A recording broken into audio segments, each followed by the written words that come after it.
this time of year. The sun is hidden far from here. I wonder how I might atone. It's been a year since I left home. The wind is blowing faster now. I'm searching though I don't know how. There was a time I used to know. I lost my bearings long ago.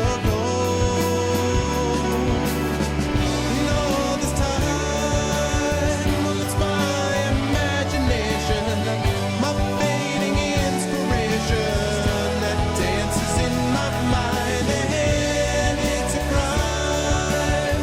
Only my imagination, my own interpretation should lead me down this road, and I know where to go.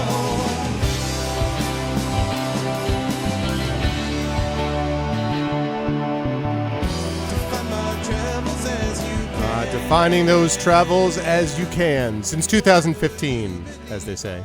I don't know, maybe. What's going on, everybody?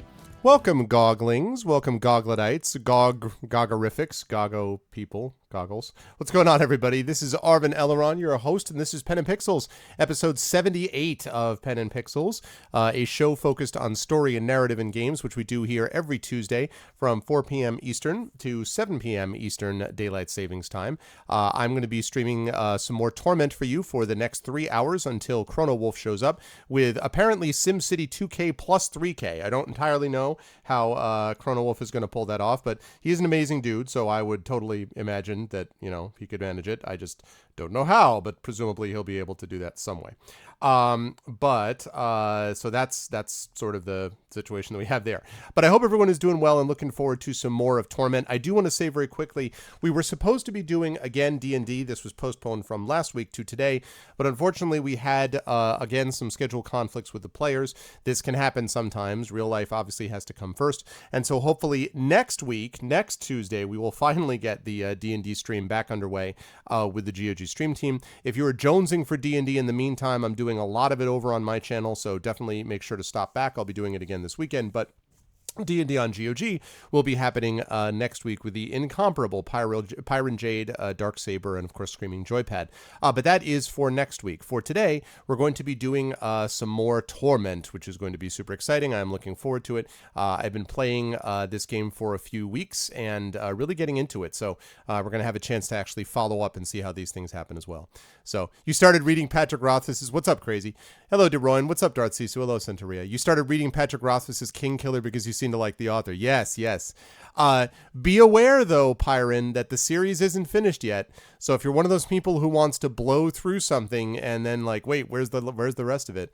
I'm just saying, it's kind of a sore subject with Pat, but no, it's good stuff. So I hope you enjoy. I look forward to hearing your feedback on it. Yes, we're playing more Torment today, but before I do that, want to make a quick announcement. And so just give me a second here. I'm going to turn this off and turn this on. There we go. Hello, everybody. Good to see you all. Welcome. It is my pleasure to welcome you into the library, the office of Arvin Elleron, and I hope you guys are doing well. So here is the announcement. I'm used to that kind of pain. Yes, I know, right? So here's the announcement, guys, and I'm mentioning it to you folks because some of you are, of course, crossover folks. I didn't mention it yet because I wanted to hear back from my voice actors, and I have, and since I'm not going to be back on the air, as it were, until Friday, I wanted to make this announcement now. On Friday, on my channel, we are going to be having a special production, a radio play brought to you by my voice acting team, the Our Vocalists. Now, these consists of a bunch of professional voice actors, specifically BB Wolf, Rob from the Game Crashers channel, Russ Guberman, who's a good friend of mine, an improv actor from LA, Trendane Sparks, and George Ledoux. Both of those last two worked on my audio of Icarus as well. Really, really fine people. We've had a lot of fun doing games and stuff like that. But the Patreon that I run on my channel recently reached a new tier of support, which means that we're going to be having 2 sessions a month of the Our Vocalists, and the second section is going to be a radio play. So what I am happy to announce is that we are going to be doing on Friday, not 1, but 2 Sherlock Holmes radio plays. That's right. We are going to be doing 2 Sherlock Holmes radio plays complete with sound effects, let me say to all of you. These are radio plays of Sherlock Holmes. So if you like Sherlock Holmes, and if you remember that I played Testament of Sherlock Holmes on this very channel, in this very show, then you do not want to miss that. It is going to be Friday night. It's going to be fully voiced with professional voice actors, again, with BB, with Tren, with Russ, with Rob, with George Ledoux. So all of the 5 of them are going to be there doing it, and I am super looking forward to it. So not 1, but 2 Sherlock Holmes radio plays. So definitely stop by. There's more information about that I'll be announcing on my Discord server and stuff like that. But I did want to mention it because I just found out about it before the show. And as I say, there is some crossover there. So the game is afoot. Yes, I'll probably announce that again towards the end of the session as well. But for today, we are working on Torment and getting back into the game. Had quite an eventful last session, I would say, trying to work through some aspects of it. And there was this one section that was just a whole lot of talking. And hopefully we'll have a little bit more of a balance with the action and the talking, although it was good talking. But still, hopefully we'll have a little bit more balance with stuff as we get into it. And so with all that said, let us get into the game. Let's do it.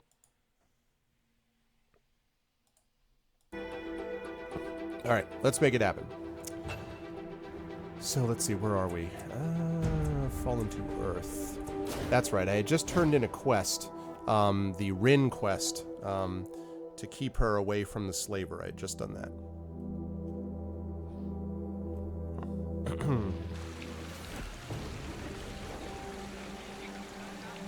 Okay. Need me?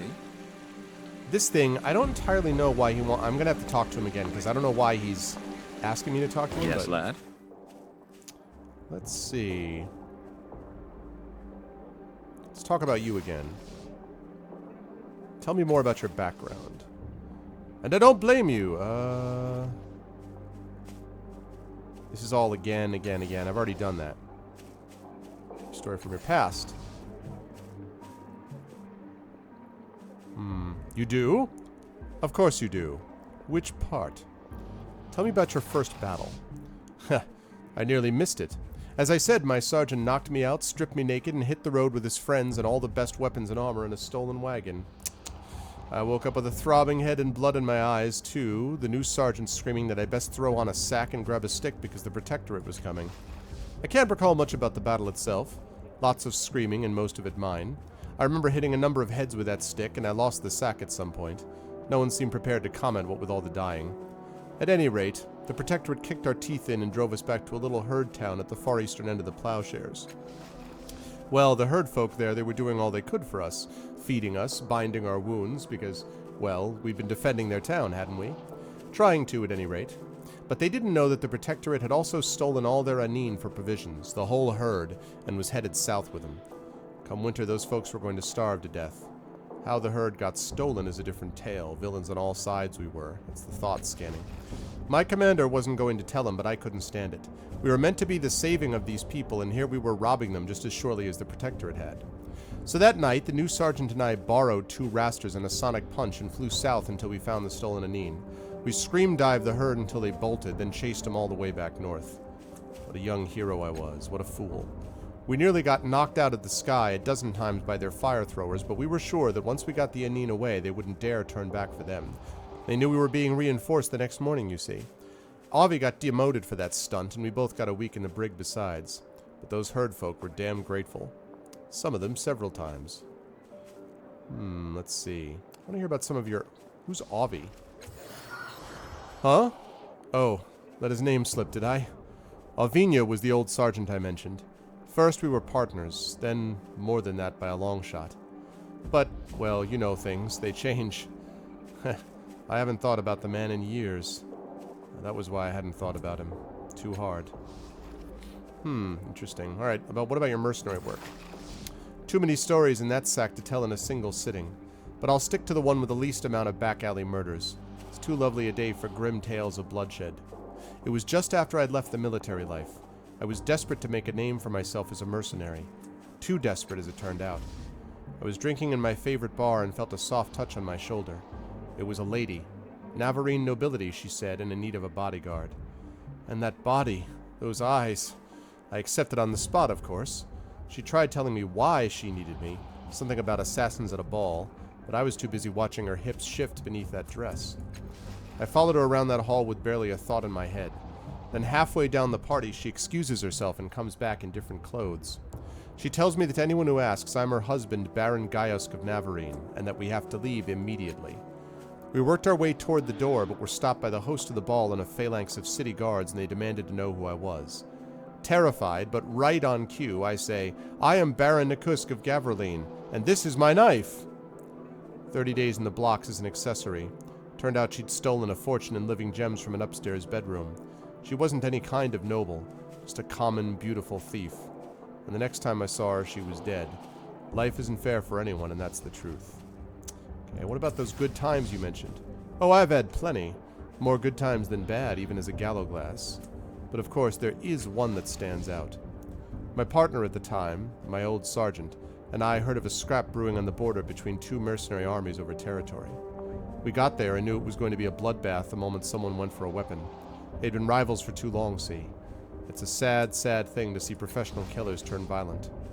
Now, I was thinking we should get back on the road and as far from the fight as possible. But my partner, he was a tinkerer. He had these 2 rings he was messing with at the time. Claimed they could link minds. He wanted to plant one on each side, you know, get them seeing things from the other's point of view. I couldn't talk him out of it.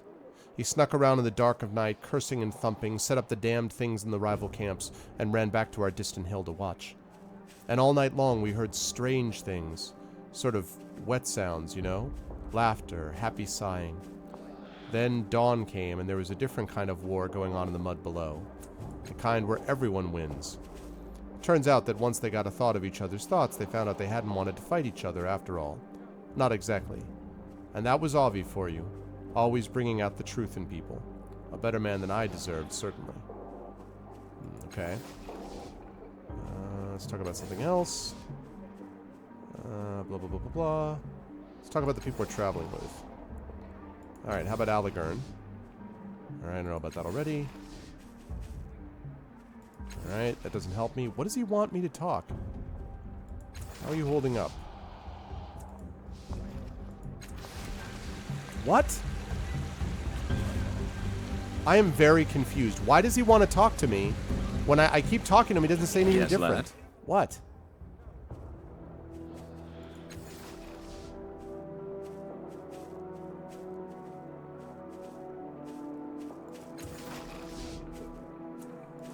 What?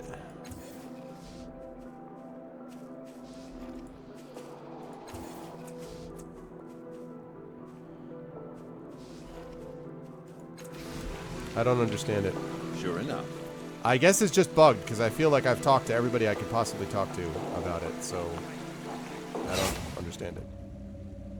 Yeah, Archer, yeah. Okay. So, fix the clock in Circus Minor. And then I got all of these things. Find women, side quest, find the book, search the fifth eye, the airship thief, settle the debt. What is this thing again? Alright, I need the backing of someone influential.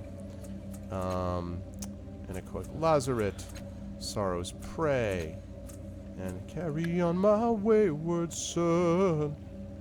Okay, so I guess what I should probably do is I should probably continue with this clock thing, see what I can do about solving that, and then go on with the side quests. What's up, Tiscalti? Fair enough. Yeah, I'll fix it now. Yes.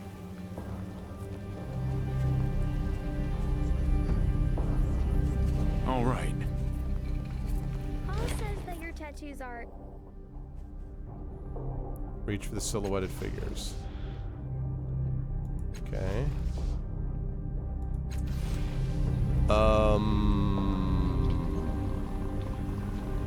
On it. I don't remember exactly. Okay. As you approach this device, Circus Minor changes around you. People are dressed differently and speak differently. Whole new structures appear, including an enormous building rising from the edge of the square. You look down at the device. A series of images flit across its surface. They don't appear related to the changes around you. You see faces of other people and places, all of them familiar. Alright, let's look at the changes. Circus Minor looks almost completely different. All the people are dressed strangely, and though they speak the truth, they use many terms and phrases that you don't understand. Okay, so this is from a time period in Sega's Cliff's history. Square has changed as well. All of the tents are gone. The buildings are more colorful and less weathered. One building in particular rises from the edge of the square, a tower of purple rock some 50 stories high. A mural is painted on the side, though you can't see the details from here. Let's examine the images on the surface of the device. As soon as you focus on them, you feel a warmth on your head where your tattoo is. The images respond to your thoughts, slowing and changing at your whim. It's something about your body that allows you to do this, which perhaps means that only you can even see the images. You immediately recognize the pictures as pieces of memory, specifically the 3 memories you saw back in the fathoms of your mind. Alright, let's look at the underwater city. Memory is recent. 2 men, both with tattoos like your own, are in an underwater city searching for something. The denizens of the city chase them from their quarry and ultimately surround and capture them. As you review the memory, you get a strange feeling in your mind that you can only describe as a query. The device wants something from you. Suddenly you remember, the memories in this device are possibilities, but you can lock one of the memories here so it's the only one that displays. You don't remember what purpose that served, though. Okay. Memory in the lush valley. Long ago, centuries ago, probably. A man and a woman, both with tattoos like your own, are surveying a lush, secluded valley for some purpose you cannot recall. Okay, and the city under siege? Somehow you know this memory is ancient. It might have occurred 1,000 years ago. A man and a young girl race through the streets of Sega's Cliffs. All around them, the city is attacked by a terrible people. The Tabat, you recall. The man takes them to an ancient machine somewhere in the city, and he and the girl disappear. Let's do this. Underwater city. Images of the 2 men in the underwater city are now the only images that play on the surface of this device. They search for something, are chased, and then are captured, over and over again in an endless loop. As soon as the image is locked in place, a ribbon of energy stretches into the air, connecting the control device to the clock. Okay. So that's one. Let's lock the second one to this.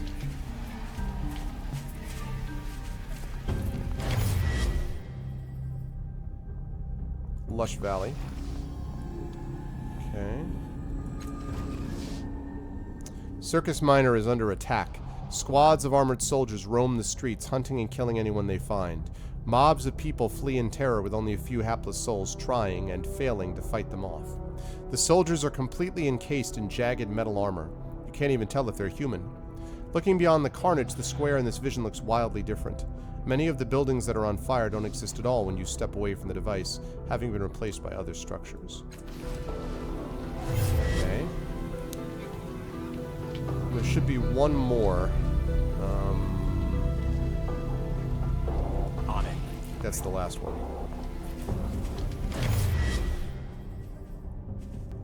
Strange feeling comes over you as you approach this device, as if someone were sneaking up on you in the corner of your eye. When you look, there's no one there. It feels like something is different, though, but you can't put your finger on what. A series of images flits across the surface of the device itself. They don't appear related to the changes around you. You see faces of other people and places, all of them familiar. Siege City.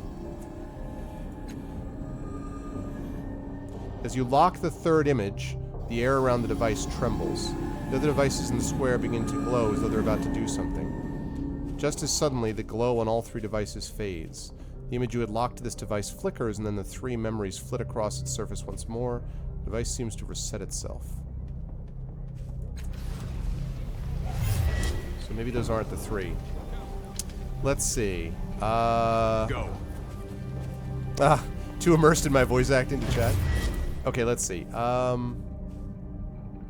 Let's go with Lush Valley. Underwater City over there.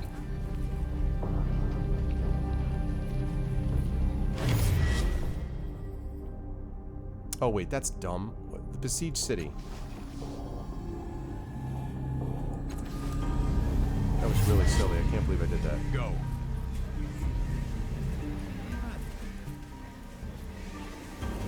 All right.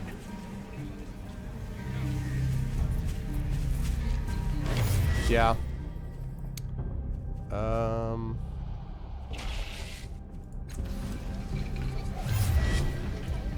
Ready.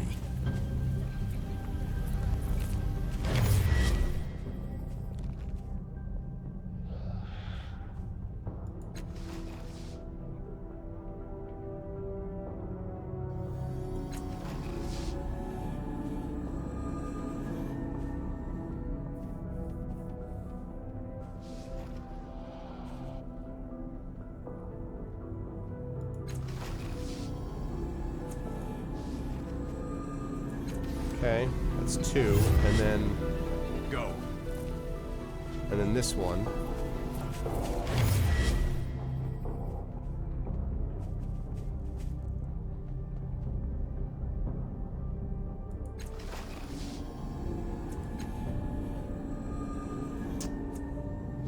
Shoot. Maybe I have to do the same one. Maybe I have to do the same one. So let's see. So maybe if I do the same one. Let's go with Lush Valley.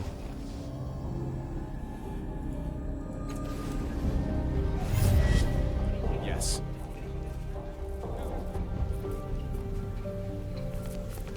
I will figure it out, Disculty. I don't remember. I'll figure it out, though.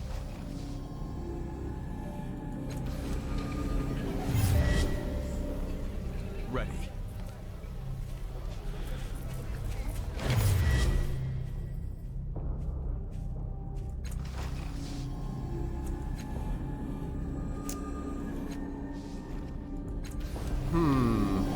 All right. I'm going.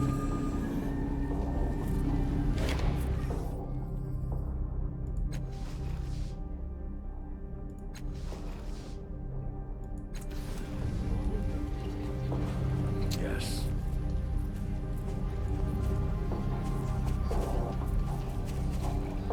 Yes. I wonder which is which.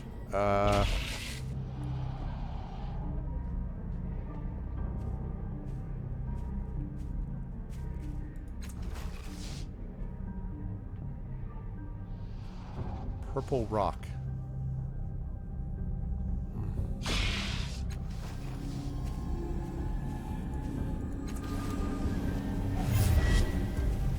Of course. Alright, Besiege City. Lush Valley.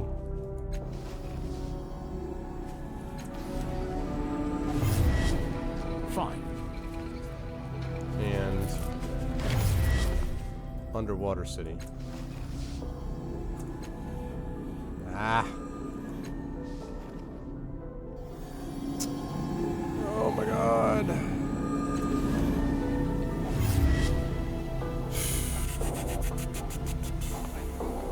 I suppose the tents being there has anything to do with anything, does it? No. Shit.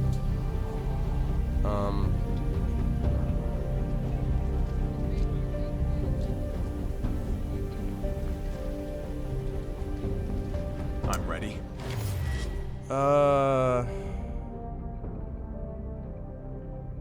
Let's try Lush Valley.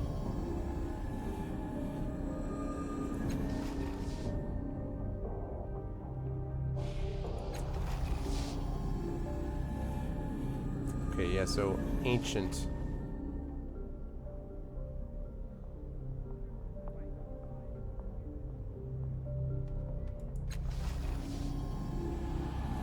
I'm pretty sure that's gotta be, that's right for that one, I'm almost positive.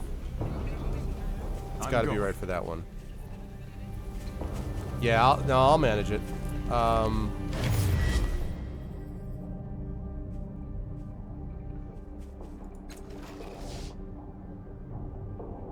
Centuries ago. Okay, centuries old memory. Yeah, there we go. I got it. Oh shit, what did I put there? Lush Secluded Valley, okay. So that means Underwater City goes here. On it. I got it. Underwater. Alright, sounds good. Sleep well, Pyron. Underwater City. As soon as you lock the third image, a final surge of energy arcs through the air from the device to the clock itself. The clock shines for a moment, then becomes solid, fixed into a single state. At the same time... No, that's fine, crazy. The device in front of you goes dark. The images disappear, as does the strange view of the city's past.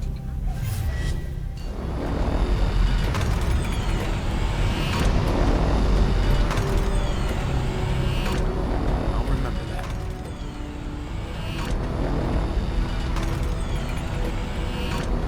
Jeez, that sound. Alright.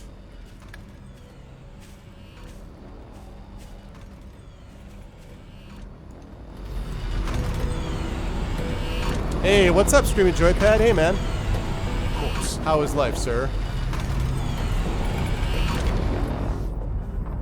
The machine is solid now. Updated your journal! I updated my journal. What's up, man? Machine is solid now. Each of the 3 clock faces shows a single time, though none of them point to any time measurement that you understand. You lean close to the central clock faces. 3 shadowy figures still lurk within, their features almost discernible now. Suddenly, the figure surges out of the clock towards you. Intense pressure strikes your head like a steel spike, and everything goes black. Making a note, I've been knocked out.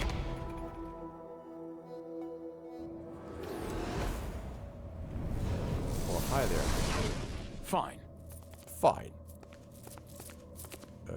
Hello?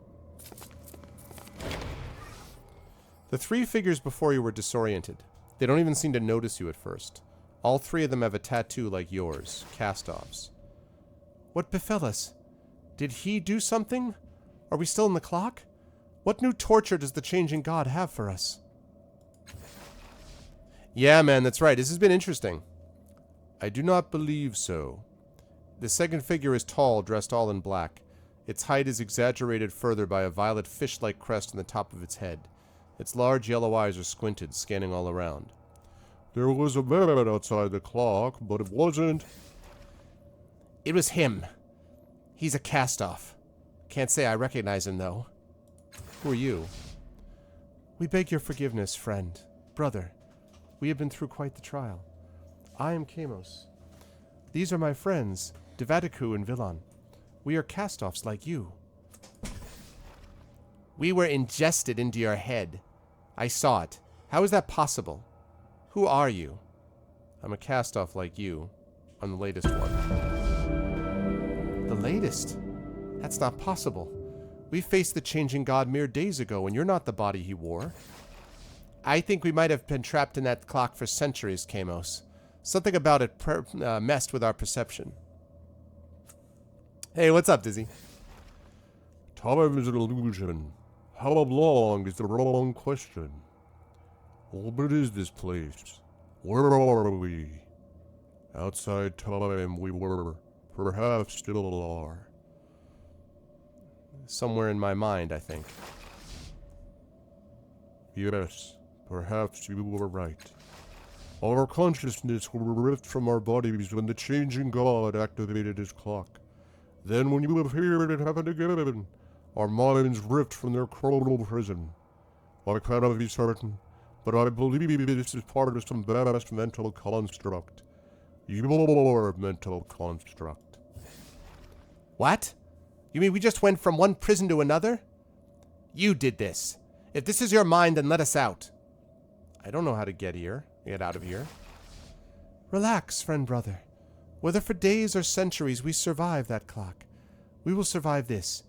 If time is an illusion, then it is not our enemy. We will find a way. Why can't you get us out of here? Weren't you listening? We were trapped in that clock for centuries. I'm looking for a way out, believe me, but if Devatiku says it's your mind, then it's your show. Thanks. So long as we live, there is hope. One of us will find a way.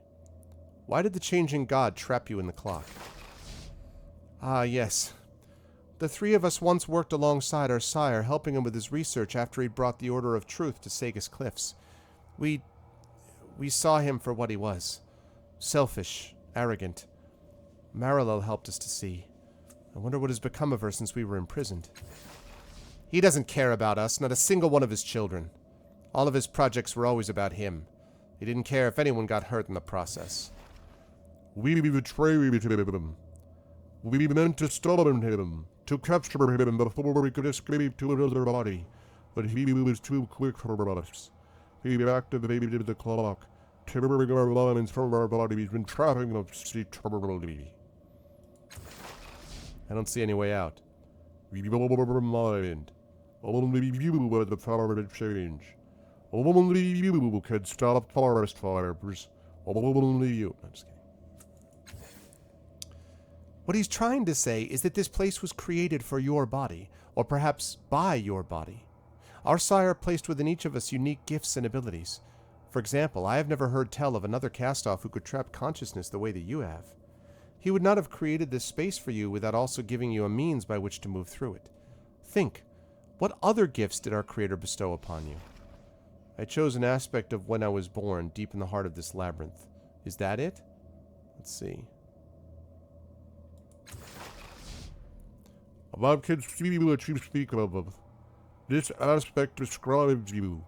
Just as I am Barbargellan, villain is observant, Camus is foolish. I object to that characterization. He's not wrong, and you know it. It's the truth. Anyway, you've gotten us out of twice as much trouble as you get us into. These aspects are descriptors of who we are, but they are not us. That you chose your aspects is quite a lot, but I do believe that is not enough to. I do not believe that is enough to set us free. I'm what they call a nano. So's the Vargellan, but you don't see him barking about it. You see, that's just the type of thing that you do. It was a path you chose, not something our sire gave you, nor a means to freedom. I built a path out of a deep fathom in my mind by recovering memories I had lost. Perhaps, if there were any memories here to recover. Maybe I just don't know what memories look like, but I don't see anything. It would seem we are in agreement, villain. I can use the tides to affect people around me. Yes, we can all do that to one degree or another. It is our blessing and our curse. I don't think it will help us here, however. What do you think, Divietiku? If you were to dip me in butter sauce and have me with some crab stuffing, I would be of some... I'm sorry. Sorry. It's terrible. Terrible. I apologize to the clearly, totally sentient, not a fish, not meant to be consumed at Red Lobster, Divietiku. I apologize unreservedly, and I would like to know whether or not he would go well with some steak.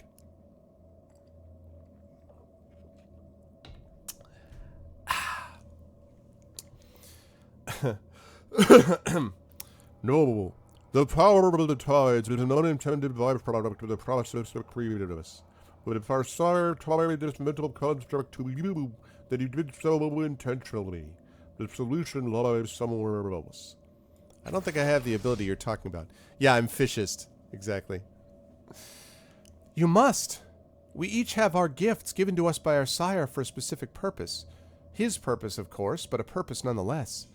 They say, for example, that, foolish though I may be, I have 9 magical gifts of speech. That is not something I chose nor learned, but it is who he made me to be. I am a master of defensive arts. Our sire learned them when he was in my body. He probably built my body to excel at it. I wouldn't call it a gift, but it's me, yeah. I am one with butter sauce. I am one with the shadows. I live in them. I breathe them. This is not some esoteric I discovered, but a unique ability our sire chose from me while he was in my body. Yes, definitely a game within a game. They're exactly, Dragon. Pisces. The gift is in you. Perhaps you have just forgotten. Our sire wouldn't have made this place for you without granting you the power to get out. Focus. Find the answer inside yourself. Shut your eyes. Search your memories for this ability they speak of. You rifle through your memories past everything you actually remember to those memories you didn't create yourself. There must be a key or a door. Anything that would help you to escape this fathom of your mind. Just as you're about to... Excuse me. Ah, man. Just as you're about to rub your eyes... Just as you're about to give up, you find something. A cluster of sparks, nascent abilities deep within the core of your being. You sense the abilities to speak eloquently, to use a shield with a master's skill, to lurk among the shadows as though they were home. Those are the 3 guys I just talked to.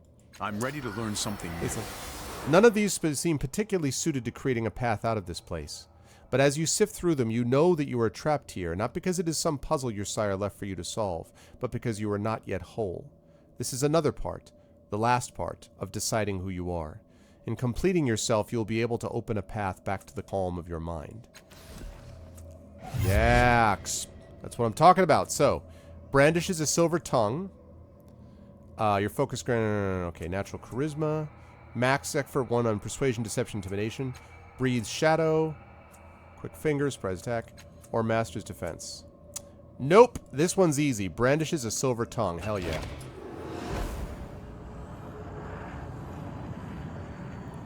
Exactly, screaming, yeah. That's it. You did it. Does this mean we can go back to the real world? Well, I don't think so, villain. But it does mean we are free. Finally. Thank you, friend. Go. We will follow. Something's not right. Shadows. Eleven goals. It's safe for him to go first. Oh man, so tempting.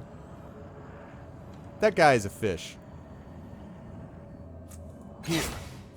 All right. So onslaught, innervate, concentration increase. Natural leader, a gracious speaker gifted with words. People find it easy to relate to you. Hell yeah. All right. Tide affinity.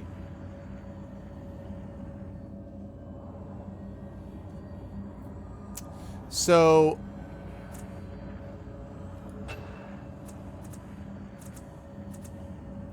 increase stat pools, increase edge, extra effort.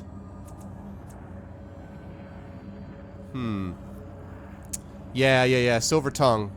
Yeah, I mean, I'm all about the charisma in these games for sure. So, does anyone have a recommendation? I think it makes sense to increase stat pools, doesn't it? Hello, Risterius. R fish, blue fish, one fish, two fish. Exactly, Jedi. Was like, does it make sense to be able to continue? My general principle would be to increase stat pools because it gives me a higher maximum. But I mean, like the rest of this stuff. Does anyone have any thoughts about this? Extra effort means you can spend more points in a given interaction, I believe, right? And then I don't remember, what the heck does edge do again? I don't remember what edge does.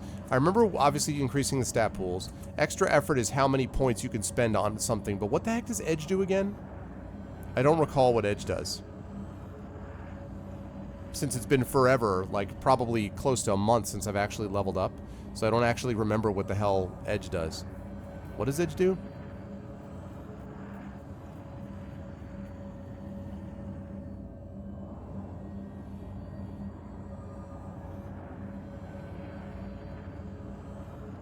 You'll have to go for each of those anyway? Well, yeah, but it probably makes sense to do one before the other, doesn't it? There's something which could be helpful in the short term.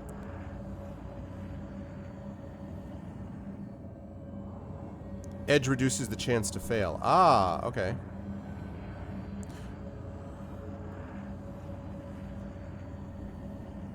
You go with stat pools. Now, see, I've already done... The thing is, though...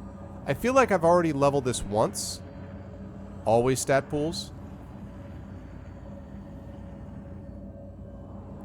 All right, I'm going to go with the stat pools then.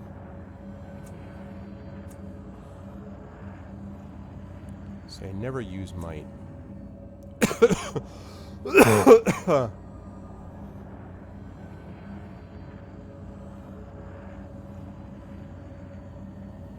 Okay, that's something to keep in mind. I want to increase speed a little bit. See, I've almost never used might, so that's really not worth it to me. Obviously, I use intellect, and I obviously use speed. What's up, Cheap Pudding? How you doing? So I'm guessing... Yeah, I'm thinking I'm going to do it that way. I want to obviously focus on intellect. Is there a maximum, by the way? Is there a theoretical maximum? Is there a maximum of stat pools that you can't go any higher than?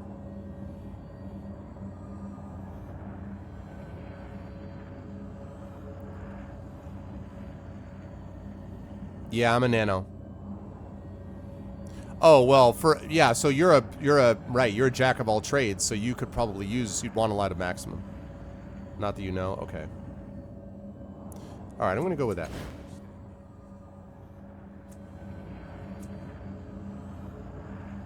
Okay.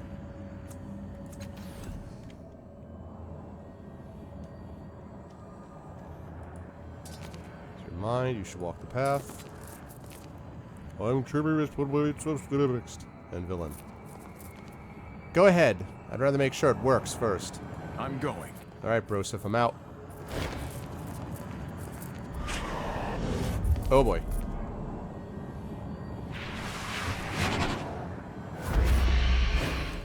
What the hell was that?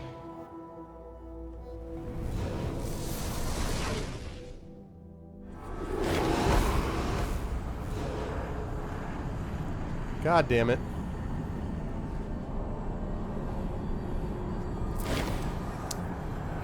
I saw what happened. Are you alright? That thing almost killed you. What did happen? It blasted you out of that part of your mind? The sorrow must be gathering its strength, taking spaces in your mind to keep you from reaching your full potential. Oh, really? Okay, Discaldi. I don't know why it doesn't just destroy you. Maybe the fragments aren't strong enough. Yet. It's alright, though. We have more important things to do, right? Like get that chamber fixed. How did activating the clock in the real world open that other fathom? Who knows? It probably triggered something in your mind, made a bridge you didn't have before. Maybe you did have the bridge once, but you lost it. Could other fathoms open like that? Maybe. You've already made a lot of changes to this place. At this point, nothing would surprise me. Has anything changed since the last time I was here? Look around, it's your mind. Use the portal. Alright, I think I'm ready to go. Bye. Let's go. Let's go. Alright, let's get out. I'm ready.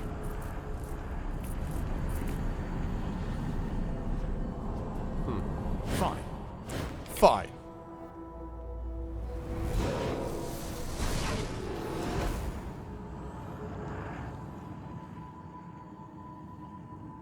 Hello, ready. ghostly woman.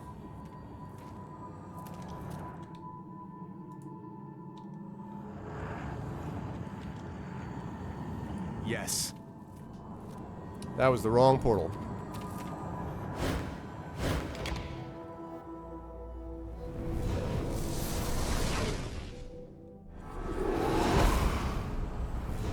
I'm going. I'm going.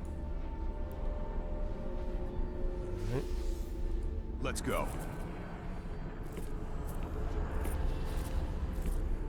Yeah, I probably would do Edge next. Much better.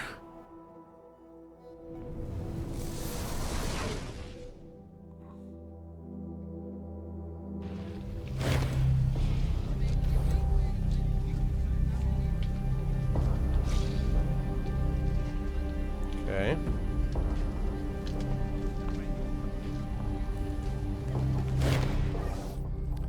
You fixed the clock! I knew you could do it. I knew it! You must tell us what you saw. Who were those figures? Were they cast-offs? What did they say? Were you able to retrieve them? Patience, Cass. We must first congratulate our guest. Masterfully done, revered one. A performance worthy of your sire. You are most welcome here.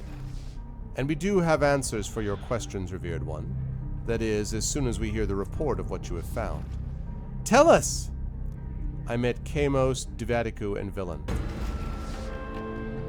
I know these names. They're not new to us. They were favored servants of your creator, cast-offs who served him well. Indeed, Devatiku brought the Order of Truth to Sagus Cliffs, but they betrayed their holy trust and disappeared. Nevertheless, we will honor our arrangement. You sought answers about who might repair the resonance chamber. We know that your sire built it with the aid of another cast-off, still unknown to us. Perhaps one of your siblings might know where to find him, or her. I know of only one cast-off still in the city. Oh, I know of a second one. It's the slaver, the albino assassin Metkaina. They call her the White Death. She wore a camouflaging cloak and brought destruction in her wake. The last I heard of her, she was in the underbelly. Seek her, but be wary. 100 experience! Damn! Look at this, I'm almost ready to level up again. Oh, man. Only 14 more.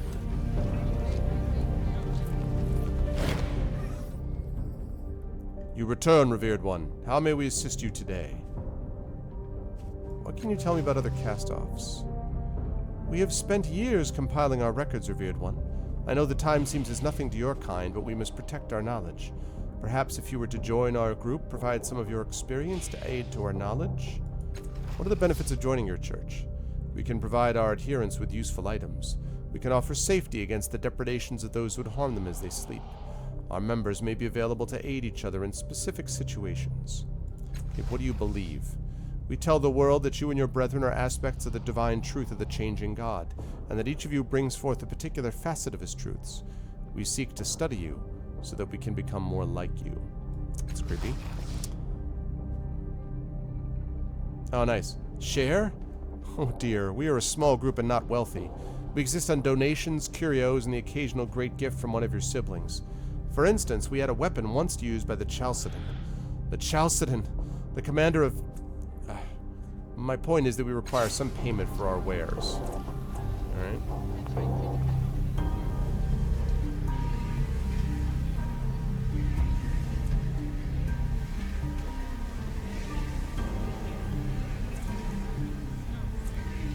Cortical shunt, huh?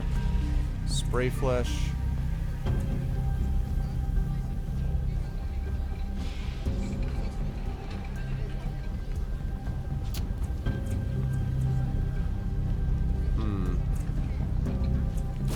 Think anything there's really interesting. Alright.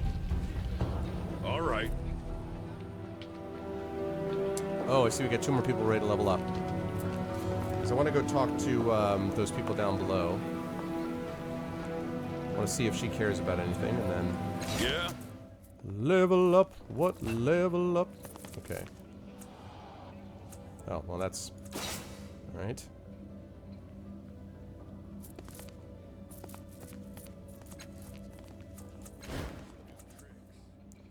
All of the party members gain plus 5% on lore, 5% machinery test, blah, blah, blah, blah, or... Hell yeah. Alright, mind barrier. Hook. No. Let's see. Gain protected armor bonus, plus 2. Adaptation. I like that. And I got 1 more point, huh? Let's do that.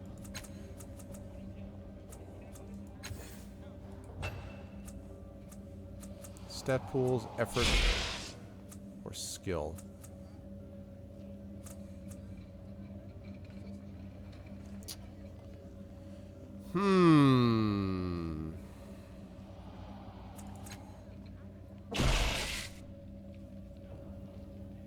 Yeah, no. Let's go with...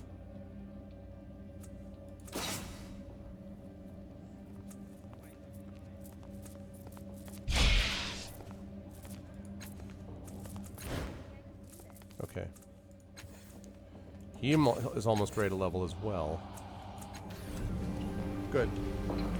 All right. Let's see, because she's a cast-off, so let's see if she can actually provide some benefit. Oh, wow. That seems very different from what I was just doing to Sculty, but maybe it's different for every person, I don't know.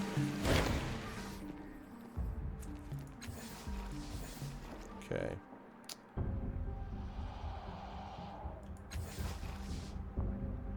Okay, do you know anything about Matkaina? I've heard the name. I know she trades with a bad crowd. I never met her. Don't know where she lives or who she knows. Never hope to either. Okay, you're useless, thanks. Alright, so now that I've done that, that's up top. So now, I can go down to the underbelly, because I need to go down here anyway to deal with Piquo. The Dendro Her Chapel I've still got to worry about. Fallen Worlds. Airship Thief, I don't have anyone. So, I think it's time for the underbelly, folks. It's underbelly time.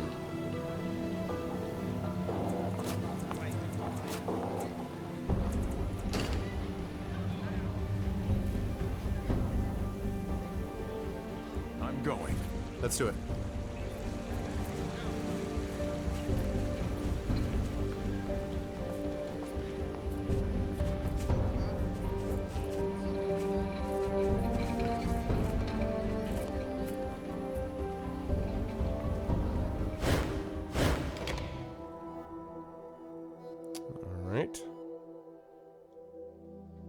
Underbelly hype, yes.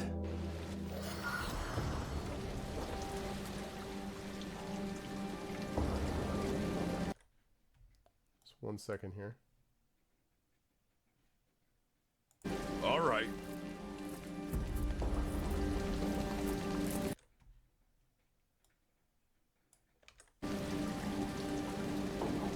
Okay. Of course. Underbelly time, and I think that's the Crazy Tavern. Did I go to the wrong place? Where is the underbelly?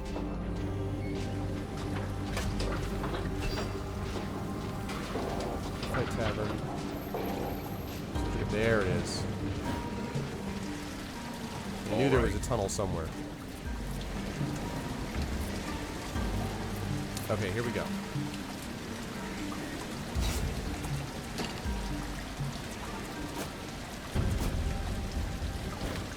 Go.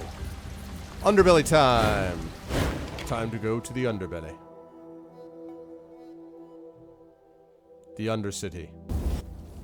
The sub-tummy. Pauper. Hoo hoo hoo hoo! Doing begets learning, I guess. Yeah, that's something I could do. This vat is filled with wriggling reptilian tails knotted and tangled together. Delicious. A swollen mass of wet, glistening muscle quivers in the vat. Hundreds of leathery wings flutter against each other like they're trying to escape. They grow haphazardly, one sprouting from the next. No, I don't want to talk to Rin.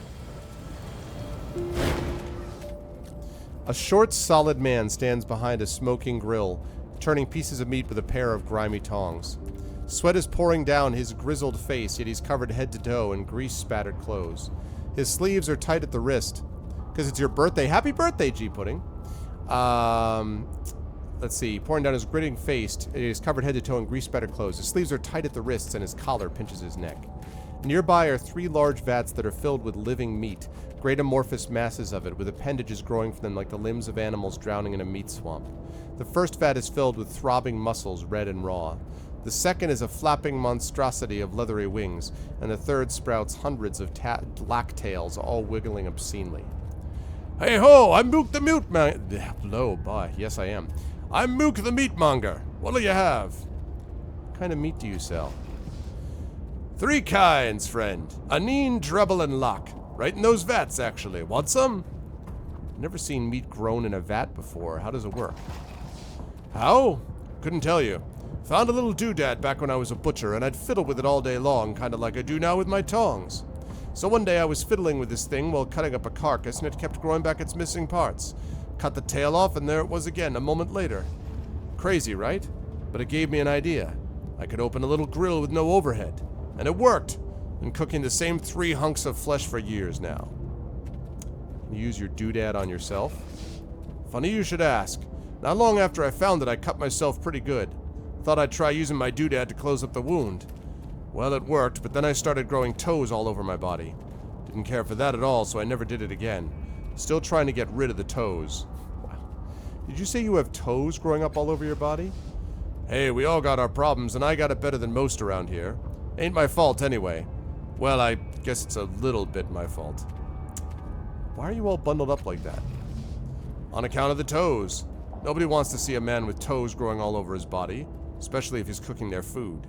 Not even people in the underbelly got strong enough stomachs for that. Okay. I'm looking for a jack named Metkina. Pale skin, hard looks, wears a hood. Know her well. Buys from me all the time. Haven't seen her in a while, though. You might ask Mapper over there by the shanties. He'd be the one with the maps on his skin. Keeps track of everybody. Farewell. Those toes. What's up, Geezer? Fine. Paranoid man. They're out to get you. You know too, don't you? You smell the corruption. Yes, the Jagged Dream is down here too.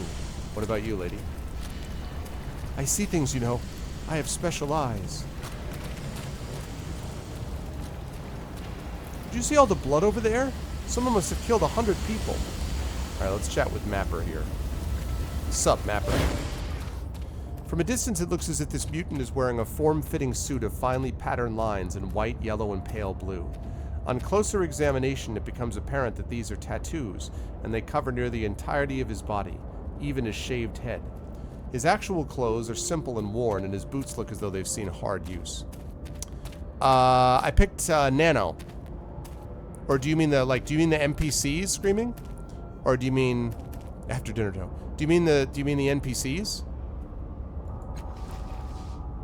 Salvi, Ballant, Urgau, 10 Trees. I'm Mapper. A new face. New face means new places. I've been everywhere around here. I found my way into places long sealed and best forgotten. Met all sorts of people. Can't say I cared for some of them, it's true. Still, I try. The communities of our world are islands of light. Sometimes they wink out and sometimes they flare up. I want to link them together. I want to be a bridge. Let's see. You say you want to be a bridge? How do you even do that? I travel. I see places. Let's see. I map them out on my skin, and maybe inside me. I don't know. I mean, the lines change when I look, and they've got to be stored someplace, right? I just need to collect places. I need to know that I've done something. Making maps is all I know. It's all I want to know. Call me Joypad, screaming is my father. Screaming a Joypad. Alright, I'll call you Joypad. Joypad. Let's see. Where did you get all these tattoos? Those tattoos. These? These are not tattoos, they're maps. Maps of places I've been or heard of. If I look at my skin like this, it's meaningless. But look at it like this, suddenly, I see the map, springing up off my skin. I focus on it, it all comes clear. Buildings, people, smells, even a route to get there. It's worthless to anyone else, of course, without me to interpret the map. It's a combination of my mutation in the lens. Finding the eyepiece was the best part of being born like this. It makes me feel like my life made sense at last, and that, my friend, is far more luck than anyone deserves. Where have you been? It's probably easier to ask where I haven't been. All over the Sagas Protectorate, the oasis of Mirajolios, Valley of Dead Heroes, Culm Village, the ruins of Archipelasia, and all around the Black Cube. Tower of Birds, where Third Loss fell. Even up past the Clock of Khalid of Rock. Every place was a treat, an experience. Did you know most people never go more than 50 kilometers from the village of their birth, if that? I've been tremendously lucky, my friend. If you plan to travel, I'd avoid the grasslands, though. The birds will take your meat for their meals and your bones for their nests. You took Calistige? Yeah, Calistige was, for me, too sketchy. I didn't really trust her, and I thought that Aligarn was at least more predictable, so. Looking for a woman named Metkina. Do you know where I can find her? Making a note. Metkina? The White Death? I've heard of her. I know where she hides, too. I could tell you where she is, but I hate to say it comes with a price. Much as I love to talk about my travels, I need to finish a patch of my Sagas Cliffs map, and I need bragging rights for the next time I see the navigators. Also, she might not be happy I've told. But I might be able to help you find it, for a trade, of course. Have you ever heard of the Changing God? Yeah, I'm a cast-off. I know the deal, so. Savior of Sagas Cliffs in times past and so forth. Oh yeah, Woodclaw? Alright. They say he had a sanctuary under the city, a place he used to retreat to and plan for the future while he thought in his past. You know, making possibility maps. That sanctuary is the one important place I haven't seen in Sagas Cliffs, and I needed to fill in my map. Also, hi Ambrosine, by the way. I don't know if I saw you on my channel or this channel first, but either way, hi. As far as I could tell, it's not far past the Stika lair. The problem I'm having is that I just can't make any sense of their language. Maybe you can talk to them. It's a hell of a price, I know, but there it is. If you want to find Matkinda, you'll find the sanctuary for me. Why don't you look for the sanctuary itself? The skiss-sucking Stika, that's why. They've got their precious eggs in their lair and they won't let me in. It's not like I've got any interest in the eggs, but I got no patience for dealing with their clicks and rumbles. I just want to know, got me? Is there some other way into the sanctuary besides the Stika lair? There must be. Changing God wasn't the kind of person who just put one entrance into the place, but I haven't been able to find the back door for the life of me. Other questions? Can you tell me where I should start looking to find the Changing God sanctuary? That's a good question, friend. A good question. If I knew, I wouldn't be asking you, eh? All I know is that it's in a void beneath the city. What's up, Top? You know how cities build and build on themselves? It's like that. Good night, Big Boss. What I mean is that Sagas got built on top of an old Sagas, and that got built on a Sagas before that. Before it was even Sagas, right? So this old sanctuary, it's in one of the spaces between the eras. But I haven't been able to find a way to get there, and friend, believe me when I say that's the kind of thing that carks me fierce. Find the void, and you should be able to find his place. Alright. So...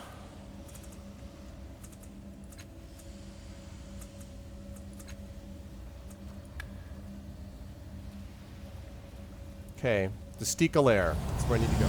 Got it. Of course we can help. Right, all? Popper. In the scrounge, are you? Ain't enough for the both of us. Okay. Oh, underbelly thug. Alright, here I go. Varanoth. This large and heavily muscled woman wears what appear to be rags that should have fallen apart ages ago. She looks so tired that it wouldn't be a surprise if she fell asleep on her feet. And yet when she opens her mouth, his voice is energetic, like a little girl who's about to get a present. Hello? Can anyone hear what I'm saying? I can't make this work. Ugh, I hope no one saw that. Who are you? Are you talking to me? Oh, you are. My name is Varanoth, Champion of the Wastes. It's not my name, you stupid thing. It's Varanoth, Champion of the Wastes. Damn. I come from a land you've never heard of. Damn it. I guess I'm not allowed to say. So you aren't Varanoth, Champion of the Wastes? I'm not, but you might as well call me that. Or just Varanoth. I'm not actually here, I'm just talking through her and trying to move her around. Thank you, Joypad. It keeps yelling over me if I talk about something I'm not supposed to. But maybe if I speak carefully. My family explores the world, using special tools. But they tell me I'm too young to help. So I waited until everyone was sleeping and, you know. Are you an explorer too? I am, but not like you. Oh. For some reason, I thought that you were a champion of the wastes, too. Damn, it did it again, didn't it? Just don't tell anyone what I am, alright? What can that construct do? Well, it's really hard to break. My mother, that's who usually controls it, once got stepped on by an adult earthshaker. It just stuck her in the ground like a nail. Am I flexing? I'm trying to flex. Anyway, it's also incredibly strong. Punch holes in mountains strong. And it's not really a construct. There's no metal inside. She has blood, bones, perfect human expressions. Not that you can tell that from how I do it. This reminds me a little bit, Joypad, does this remind you a little bit of your, of TikTok? Just a touch? Where did you get the construct? What's up, Ton? How you doing? I was born in a storm on a battlefield at night. Huh. She really doesn't want me to tell you what I just tried to tell you. Why do your people explore? Our impenetrable fortress in a lost valley is falling apart. I think we should just go out into the world for real. But no, my family is afraid. I'm not, of course, but they won't even let me use this thing. I have to sneak around like a child. Can't you tell me anything about where you got this construct? Seeds! Oh, she let me say it. But I probably won't get away with more. Sorry. Why do your people explore again? Because we're looking for a new home? But Aragoth, Lord of the North, thinks we'll die if we go out without... Oh, it did it again, didn't it? Okay, farewell. I do that all the time, just on a normal, normal basis. Student asks me when the exam is. I'm like, well, the answer is a far-flung date from this time.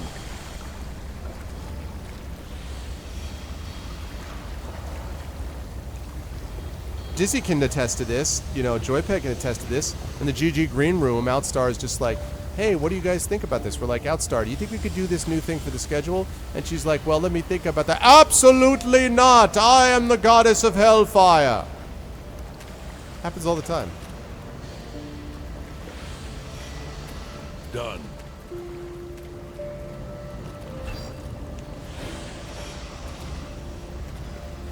Crooked Queek, that's the person we need to find.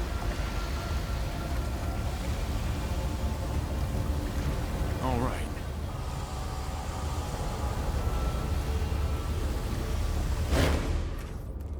This thin glowing thread pierces the surface of the water and plunges deep into the black depths like a white line drawn in shining ink. That's ours real voice. Absolutely not. My real voice is actually this, because I am the emperor of all that is come and all that will be. Okay. Examine the line. You try flicking the shining string and your finger goes right through it. An astral fishing line. Could you try catching something for me? I've had no luck today. Besides, everything down there is pretty much stronger than me. Alright, let's catch something. You pull on the line and something in the dark below pulls back. You press your lips together and reel in your catch. A muddy cipher dangles from the end of the line. It's beautiful. I was just hoping for a fish. I could sell it and eat for weeks. Here you go, Crooked Queek. Thank you. Use my fishing pole whenever you want.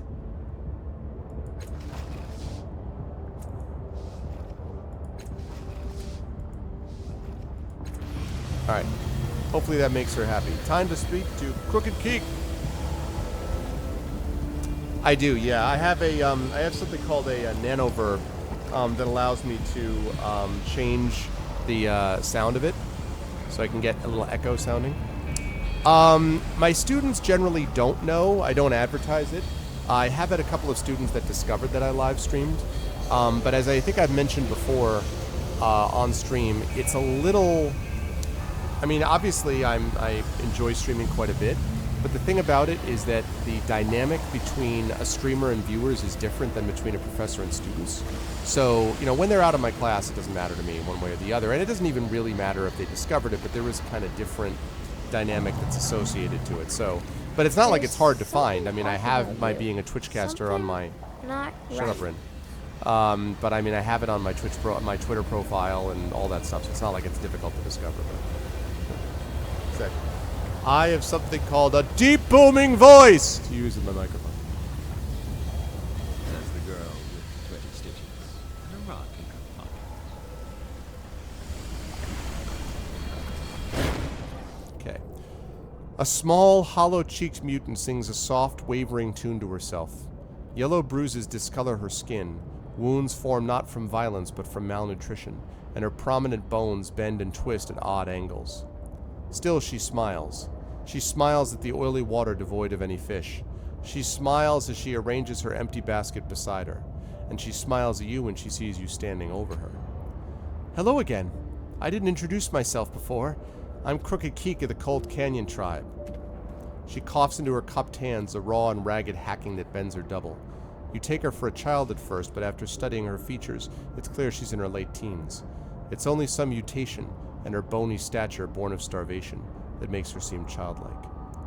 I met an old friend of yours named Piccolo. Making a note.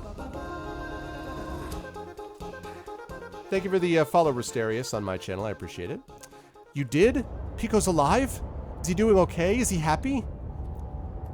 He left after someone killed his father and he couldn't get the levies to investigate. I don't really blame him, but I wish he'd come back. I miss him. I'll tell Pico you said hello. Could you? And maybe could you ask him to visit when he can? I miss him a lot. Oh, really? Screaming? That's funny. You said you're part of the Cold Canyon tribe. Are they down here too? No. They're all gone. Either dead or gone. There used to be a lot of us. We came here when I was a baby running from a war. Some sort of war that never ends. This is the war that never ends. It just goes on and on. I'm sorry, I couldn't resist it. My parents thought we would be safe here, but the tribe died off one by one. The city is hard on people like us. How is the city hard on your tribe? They were used to living in the wilderness, so they knew what they could eat safely. Here it's not so simple. My mother told me that 10 people died eating tainted food before we found this fishing hole. Then there's the diseases you can catch in the city. And the hate. A lot of us were killed just for being hard to look at, I guess. Is it as hard for you to survive here as it was for your people? No. I don't have a lot to eat, but I'm far more resistant to sickness than my parents were, and people here know me. They leave me alone. You said everyone in your tribe is dead? Not everyone. I'm here, and some of us just left for better places. I bet they're doing really well. Do you know where I might find a woman named Metkina? Metkina? That's not what people call her. Yes, exactly, Ton. Less Professor Wilson, more Arv. Exactly. They call her the White Death. She's an assassin. I don't know where she is, and I hope I never do. Why are you scared of Metkina? They say she could freeze your blood by speaking your name. Thank you for the follow, Woodclaw. Again, over my channel. I appreciate it. Welcome. And if you look her in the eyes, all of your hair will turn white. You don't really believe those stories about Matkina, do you? No, but she is a killer, and I have a soft spot for scary stories. Your real name is Crooked Keek? Sort of.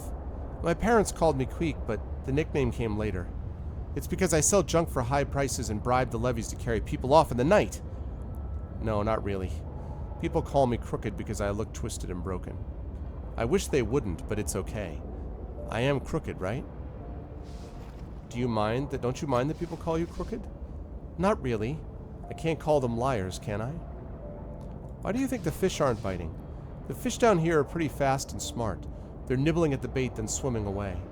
It's hard for me to get to the pole in time when the rod twitches and harder to reel in the catch. I'm not very strong. I already took care of that. Thank you again for the follow, Amiranta. Let's see, can I try fishing with your gear?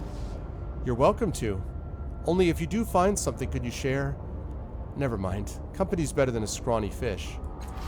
I already helped you. I already helped you.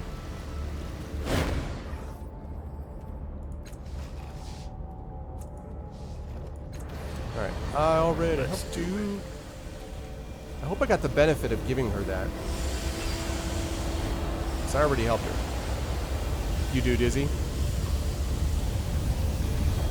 You have a soft spot for scary games too, I assume. Or at least creepy ones like Stalker.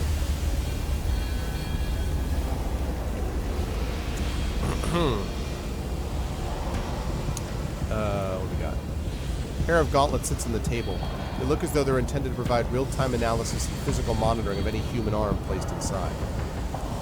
On the shelf is a collection of wafer-thin slides containing cross-sectional cuts of living tissue. Some of the flesh still squirms. This machine collects and collates a variety of samples, preparing a full analysis of their physical, psychic, and dimensional properties. Okay. Oh, man. Cuts me to the core to hear that, Dizzy. Are you? This device appears to store nanospirits in states of energy. It is dusty and unused. Let's go.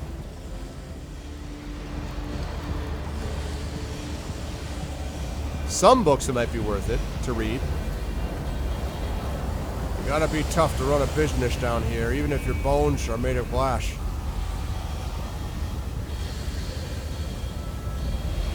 I'm going. I'm going. Man's paw. This lissom Jack looks down on his luck, judging from his bare feet and dusty jerkin, but he takes in his surroundings with a hopeful gaze. As you approach, he smiles and throws out his arms in greeting, which reveals the tools of his trade in his belt. How now, helpmeet? Got any? Tiber! Good to see you. Last I heard, you and Riss were running for the levies. Slit them again, eh? This your new crew? Looking for an in-and-out man? I'm free at the moment and ready and able to do some crimes. 2 old friends. They gotta have some work for me. Mant, my boy, always joking, and so loudly. Someday, someone's going to hear one of your loud jokes and call the watch on you and me. And no, this is not my new crew. This is my friend, who I am helping find his way around the pitfalls of our great city. Manth is actually the most honest boy in Sagus Cliffs, aren't you, Manth? Why, yes I am. You don't come much honester than Manth Pa. I pretty much just sit around all day, thinking of ways I could be more on... Thoughts. Oh, that tattooed fellow isn't the guy I knew? When am I gonna learn? That's fine, lad, that's fine. You know, Manth has the most dangerous job in Sagus Cliffs. He's a window washer.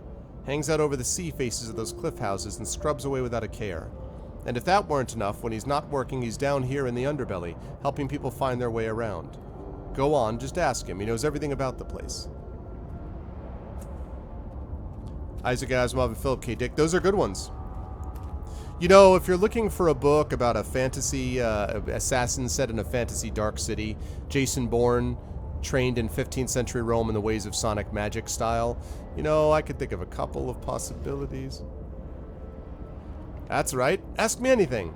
You want to hear about the people who live here? Or maybe the Stika tunnels? Or the manufactory? Or those crazy dendro her bastards? Give me your general take on the underbelly. It's the bottom of the ladder. As they say around here, there ain't no more down to go. But that's a good thing, right? Means you got nowhere to go but up. Unless you drown or get swallowed by the bloom or something. What about the people here? Well, I won't talk about everyone. There's a lot of us here, but I'll hit the highlights, or lowlights, I guess. There's Folsom, of course. He runs things around here. Not officially, mind you. He's just the sharpest shaken with the hardest crew is all. McKella, who sells bits and bobs at her stall. Muke, the meatmonger, who sells, meat. Yes, exactly. A certain gray shady one, exactly. A certain one who represents perhaps shades of gray. Precisely. Tell Muke I sent you if you pay him a visit. He gives me a shin for each referral. Let's see. There's Allegern the Aeon Priest who... Oh, there you are, Allegern. I was just about to say wonderful things about you. I'll bet. Go on. Sure. Then there's Mapper, a crazy cark who's covered in maps, and... Well, I suppose there's Crooked Creek. She's not very funny, but she looks funny if that's your float. She's not very interesting, but she looks funny if that's your float. What do you know about the Stika tunnels? They've dug them all over the place around here. You only see the ends of them since they fill them with loose dirt that only they can dig through. What about the manufactory? The heart of industry in Sagus Cliffs. People think only the crazy and the crooked live down here in Underbelly, but if you want to see the hardest working people in the city, go look in at those furnaces. That's real work, that is. Poor saps. What's the point of honest work if it doesn't get you out of this hole? Alright, tell me more about the Dendro Her. The cannibals? Sometimes I think they do it just so they can be crazier than anybody else. I know they got some kind of mumbo-jumbo reason for eating dead folks, but I think they just like making people squirm, you know? Do you know where I could find someone named Matkina? The White Death? You ain't crazy, are you? Sorry, none of my business. I couldn't tell you where she is, but you might want to talk to Mapper. He's squatting in one of the shanties down here. If there's any place she can hide, he'd know about it. I've already talked to Mapper. He wants me to find a hidden sanctuary of the changing gods first. Is that so? A spot even old Mapper knows nothing about. Who'd have thought? What you might want to do then is chum up to that Stika over there. I know. Who talked to a Stika, right? But I have a feeling they're smarter than everyone says. Okay, farewell.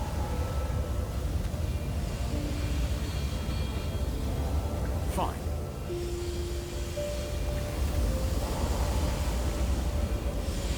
Alright.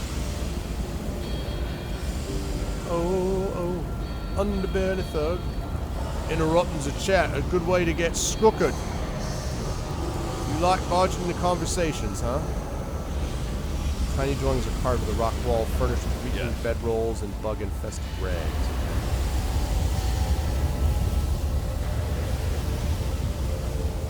Doing begets learning, I guess.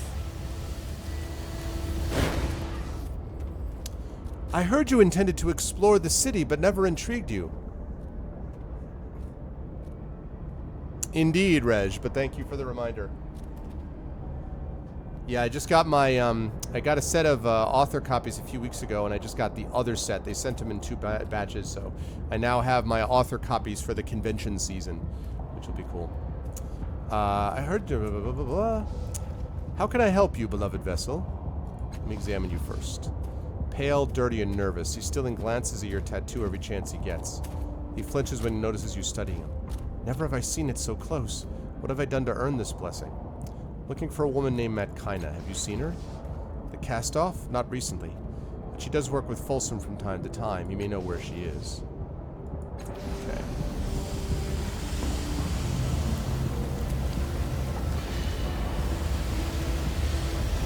Ah, you read the rest of it, the Sword of Shannara, yes. I actually interviewed Terry Brooks. I know Terry a little bit. I interviewed him a couple of years ago at Gen Con when he was the guest of honor. Actually, last Gen Con, now that I think of it, last year, which was interesting, chatting with him for my podcast, Speculate. He's an interesting guy. Ready. A dark sphere inhabits almost every socket in this obelisk that stretches towards the cavernous ceiling. No one else seems to be paying the odd structure any attention. Like most Numenera, it's simply here, and if it can't be used, it's treated as part of the scenery. The orbs gleam in the dim light. You lean towards them. Are they glass, jewels, eyes? Let's find out. Your finger barely grazes the glass before it displays the image of a furred creature touching the surface from the other side. Purple vines threaded with veins of light hang from the branches of the trees behind it. You lift your fingertip and darkness swallows the creature. The orb is opaque once more. The orbs appear to reflect whatever action is performed in front of them. Okay. Let's hum a little song. Nothing appears in any of the dark orbs. Whisper of many voices joined in song. Have a secret. With your lips nearly brushing the surface, you whisper a thought you never told anyone. Too tall. I've written actually a number of them, Crazy, yeah. My latest is called Gray Shade, which came out last year. Actually, the paperback version came out just about a month ago.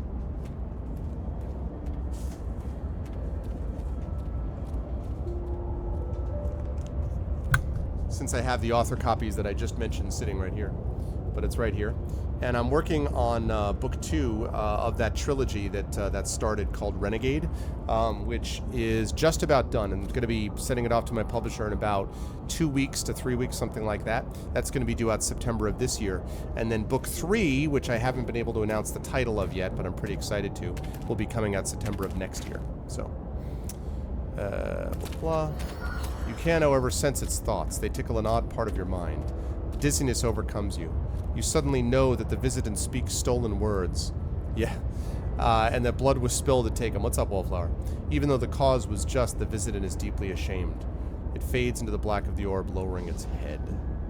I don't want to make a rude gesture of the structure, though.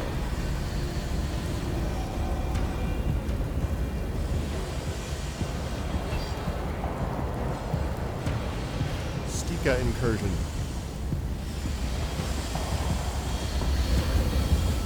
Dizziness. Hello, I know you. Sure, You're it's dead. safe. Sup? Keep your hands clear of the workers. They got a job to do.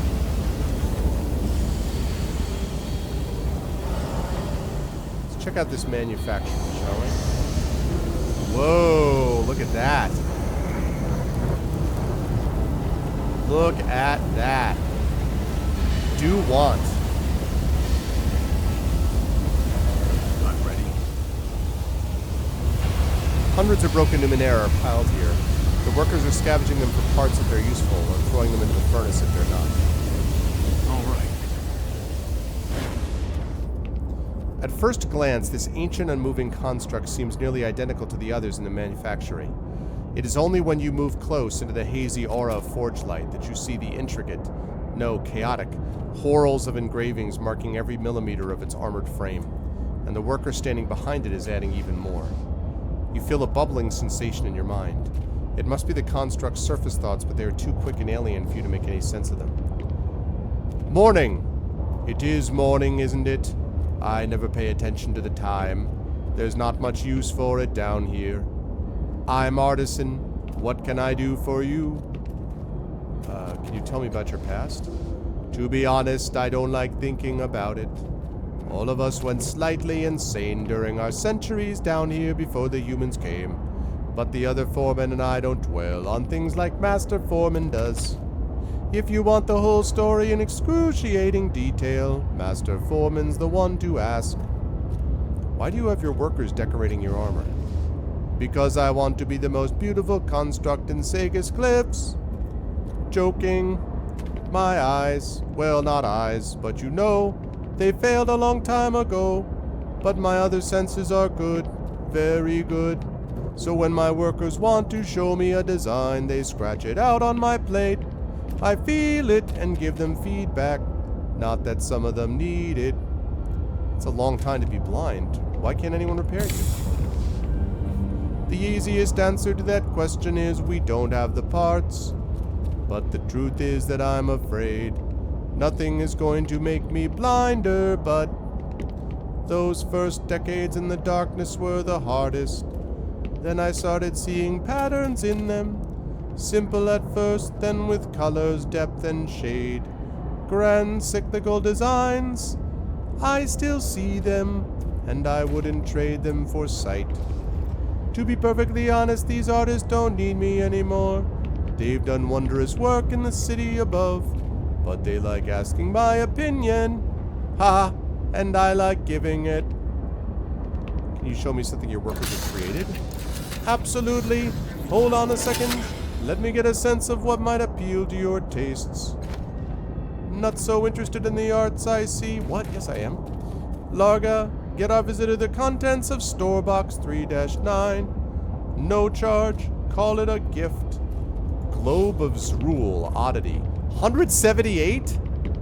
Damn! The synth globe clearly depicts an unknown world. More details. That is nice. I will happily take this item. I'm sorry, Dave. I don't have the modulator that Screaming has got to play TikTok on my channel, so in my D&D campaign. What's your opinion of your fellow foreman? Well, I don't like to speak poorly of my family. It's true. They're difficult in their own ways, of course. We argue, and here we means Master Foreman and me, but that's to be expected. We've known one another for millennia, understand? We went through decades of angry silence until, well, we learned to accept each other as we are. Master Foreman has beliefs, exhausting ones that it can't help inflicting on others. And our broken friend wants to die, I think. Puts it a different way, but it does. And though we bicker, I care for them. How couldn't I after thousands and thousands of years? When I'm not actually booming out my voice, this is what also Outstar will sound like. Half the time she's just like, I'm the Empress of Hellfire! And the other time she's just like, and now you will all do what I say, 8-bit. You dizzy plays will play nothing but puzzle games from now till creation. No, you may not play Stalker. No, 8-bit, you must only play Tron. Tron. No, Arvin, you must play only horror games with no story. No, you must do the same thing, Screaming Joypad, many horror games for you. No, Mega Pieman PhD, you must play the most technologically complex games that exist. On a DOS box, on a Linux box, on a Windows box, on a DOS Windows Linux box. Farewell, artisan. Go enjoy the sunlight for me.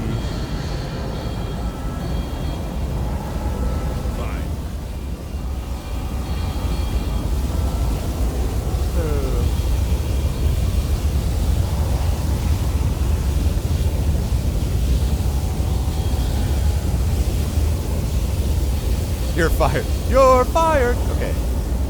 So who's this dude? The construct looms over you, frozen in mid-step. Its heavy limbs and barreled body have been recently polished by careful hands, but the joints themselves are completely fused. This creature hasn't moved in a long time. It studies you with eyes made of swirling orange fire. As with the other construct, you feel the bubbling sensation in your mind. This construct's thoughts are likewise unreadable. Late for your first shift, Synthsmith. Grab a station and a hammer and damn well get to work. Do you call all your workers by their position? It saves time. Your workers break so easily, or die, or retire. Now get to work. I'm not one of your workers. You're not. Good, because I was going to have you fired at the end of the day anyway. What do you want? Why are you here? Spit it out. Yeah, exactly. Lady of Pain. She will always be Lady of Pain. All right. Let's see. Who are you? Who are you? I am the Master Foreman, the mind and the will behind the city you see today. You can't move, can you? No, and I don't need to. Once we foremen with the tools of the cartographers and their vast web of machine intelligences, submerged in the song of their will, we worked with thoughtless joy. Then one day the song fell silent and our bodies froze where they stand even now. Some of us lost our faith in those first few centuries. Some of us thought the cartographers were punishing us or had abandoned us. Only I saw their absence for what it was. It was a gift of free will. We were their tools no longer. We were our own masters, freed from the chains of thoughtless motion, free to imagine our future. And so we did for millennia. Who were these cartographers? We don't know. The most we know of them is their names in the code and the vessels we were building for them that they never claimed. Our creation came at their order, but we have never known their faces, only their song. While the others dithered and wailed, I bent my mind to the future. I analyzed the work we had done for the cartographers. To my shame, I found flaws in the process. I am Nomad. I am... Star Trek reference. I removed them. For the next cluster of centuries, I studied the vast catalog of known technology and Numenera in my mind and strung them together, creating new inventions for the day when the cartographers returned and reactivated us. But that day never came. But humans eventually did? Yes. And though you are flawed and fragile, you made perfect tools, just as we as once had been. Your people found us, and the era of my greatest work began. They asked us to help them raise this city until it cast all others in shadow, to cobble their artifacts and their trinkets into grand devices that would power every corner and make them safe from their enemies. And I told them I had a plan. You see the fruit of our mighty effort all around you. I'm looking for an albino woman named Matkina. Have you seen her? Really? No kidding, Screaming. That's awesome, dude. So that just worked out because we talked about the whole Warforged. Oh, that's awesome, dude. If you guys want to know more about what Screaming's talking about, make sure that you check out our next D&D session on my channel. We're playing The Rise of Tiamat, and he has recently joined the party as a Warforged construct. Really, really cool character. Yes. She wanted us to repair her temporal manipulation device. Planned on fiddling around in her past, no doubt. I don't recommend it, but it's not my business if people want to tangle reality. Nothing was wrong with her artifact. Probably meant that there was something wrong with her. But again, that's none of my business. The underbelly is not yet what it will become. The three foremen are dim shapes in a wavering hemisphere of light. The air is thick with dust, and the great engines beyond are cold and silent. True to its nature, the master foreman is lecturing you. No, the construct says. What matters is that it can be done. Should doesn't matter. Should is a waste of everyone's time. Are you fainting? No fainting allowed on the manufactory floor. We can't have workers tripping over you and toppling into forges. We'll miss deadlines. Outstar said Cliffs. I have to play games with permadeath from now on only. Outstar, I can explain everything because I am an emperor of the 5 planes! Oh, damn it. I was simply getting into my character by speaking in the voice of a robot. I was told on good authority by Screaming that this would be something you would find amusing. Chat all told me it would be fun if I did this and that they would back me up and that you were a person that would understand completely and it was all their fault for doing this, so please keep that in mind, okay, please? Hi, Outstar. I heard everything! Twitter knows about you now, you disobedient peep. I am a disobedient peep. Alright, well that's our show. I'm just gonna rise up on out of here and I'll be on... Just kidding. Just joking.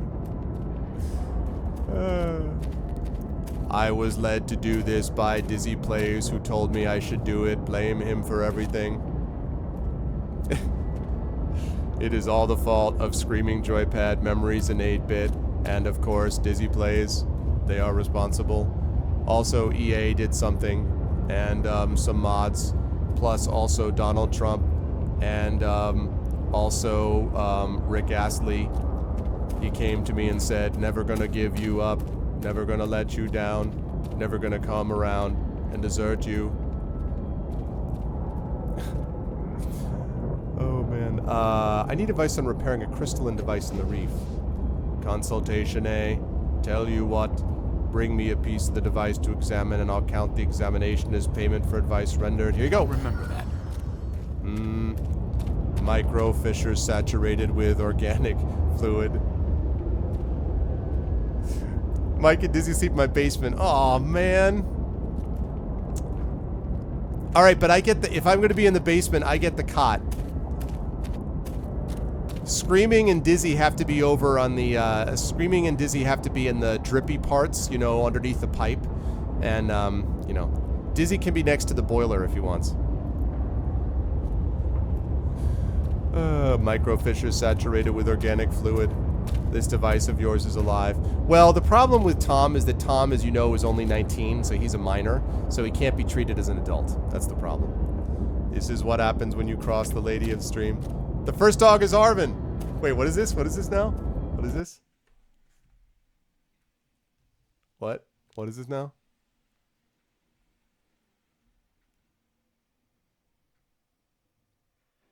All right, well, apparently while I was out, somebody got into the kitty cat treats. Now, I gotta go look at the suspects. Suspect number 1.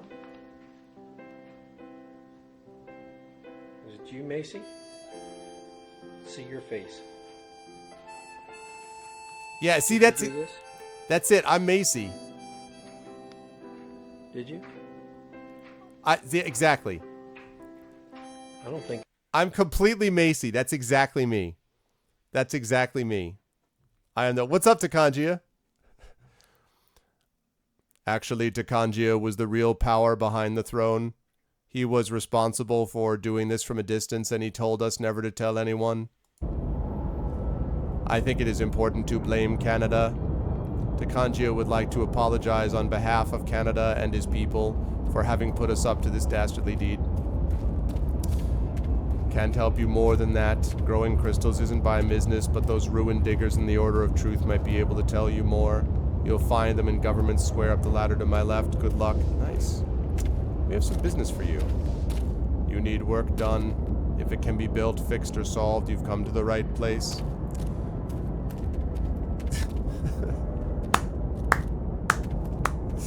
I love it. Takaji's like, what? Okay, I apologize.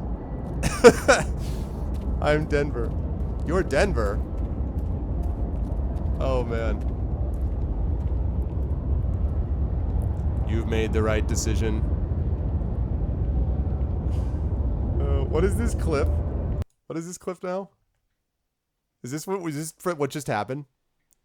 Half the time she's just like, I'm the Empress of Hellfire. And the other time she's just like, and now you will all do what I say, 8-bit. You dizzy players will play nothing but puzzle games from now till creation. No, you may not play Stalker. No, 8-bit, you must only play Tron. Tron. Did you clip this? Oh my god, I didn't see you clipping this. That's hilarious.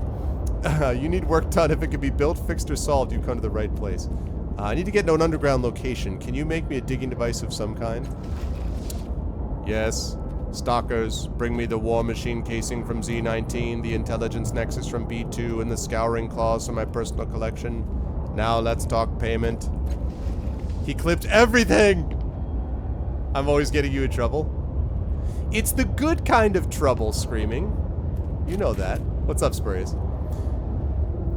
Make sure you include the cost of repairing the damage done by unleashing an insane war machine with molten claws on the city. I'll remember that. Stalkers, stand by. Artisan's not wrong. For once, that might be more construct than you need. Give me a moment. Find me the intact corpse of Asticus. We can reinforce the carapace and recover the spatial memory system if it's not too far gone. Should lead you straight to its lair. And since you're supplying the materials, I'll waive the cost. Nice! So I'm gonna make a construct out of a corpse? This is the best! Alright. Will the corpse of an outcast Asticus meet your needs for a digging construct? No. The vermin only cast out inferior strains. This corpse of yours probably has weak claws. Frail chitin. I can't spare the fetchers for inferior specimens. Okay. Alright. You don't seem to respect your human workers very much. Wrong. I pay them well and design safety measures to lower the acceptable worker loss threshold. I treat them better than they deserve. They're lazy. They demand time for sleeping, eating, fornicating, and excreting, and they refuse to tell me when each activity occurs. They are disorganized. I would replace them with Outstar's GOG stream team, one of the most efficient Twitch teams on the planet. Just look at the lovely people, all of them. For example, Arvin Eleron, a very efficient person who in no way would ever try to throw Outstar Walker or any of the other GOG stream team onto the bus. That person is someone you can completely trust. Believe me, I am a construct 1,000 years old and I know what I'm talking about. I would replace them with automatons in a second if I had the proper materials. What's up, no name neighbor? Oh god, tell me about the other constructs. Can't spend much more time chatting. You've shown an interest in us and I appreciate that. The truth is that there are no other foremen. Not really. Yes, there are. No, there aren't. The truth is that we were once a single mind, but when the cartographers left us— Ow! Arvin Dioxy, Arvin Deoxy, Arvin stand by for Windows 10 update. Pew! That's right, you should not love it. That's right, you should only love 9% of it. Damn it. Man. 9%. That's right. You know what's up, Moobot. Moobot understands the true wisdom and efficiency of Arvin. He is horrified that Memory's an 8-bit who whispered secretly to Arvin that it would be funny to do something about Outstar and get her all mock upset, and that he would deny all of it, and that Cold Hearts is a really cool game, but that he's really the person who's done all the work and he is the awesome guy who should get all the credit, and as soon as he can, he's going to become the head of GOG, and then he will rule over an empire. He said all that for sure. Yes.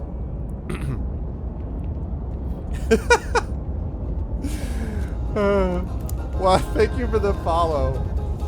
Oh my god, who is it that just followed me on my channel? Thank you for the follow, Beverada. What? I only speak the truth.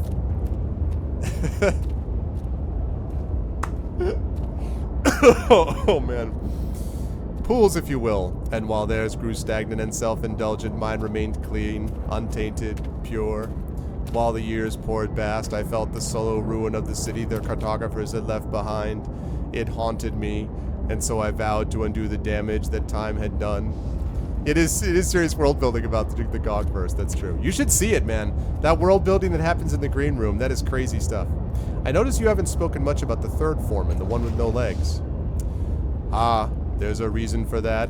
I focus my intellect on the design of everything from useful devices to structures that will last 1,000 generations. The master artisan contributes at least, even if it prefers focusing on delicately etched flowers, base aesthetics. And a good thing, too. Otherwise, Sagus would look like a stack of unpolished metal cubes. Also, Outstar's claim is very troubling. It sounds like the kind of thing someone would do if being kind of a bully at a school, and I'm sure that never happened, because Outstar is a true and beneficent mistress who cares about all of us equally, and I was not programmed to say that. Beauty is just as important as function, if not more so. So I've heard, but beauty doesn't keep a city safe or structurally sound. It's very true, 8-bit. At first, the third one in our little group helped with the great endeavor. Our workers scavenged pipes from the ruins beneath the city, harnessed the power in the cartographer vessels, and redirected it throughout Sagus Cliffs. But in the centuries since, the other foreman has grown doubtful. Not useful doubt, mind you. Not the kind that leads to more efficient designs and processes. No, the other foreman has existential doubt. Megapieman PhD doubt. It wonders why we are alive, as if we actually are, and it has become obsessed with the idea of producing offspring to the point of dismantling itself to do so. Sentimental drivel bordering on perversion. That usually fixes it. Oh man. Why are you so loud? Maybe you haven't noticed, but it's noisy down here. A foreman who doesn't shout cannot be heard. This is the volume of leadership. That, oh my god. That, Outstar, that is the word you need. Right there, that's the line for you. When GOG is causing problems, you need to be able to say, Outstar, this is the volume of leadership. What a line. This is the volume of leadership, people. This is the volume of leadership. Welcome, GOG-Com, Lord and Master.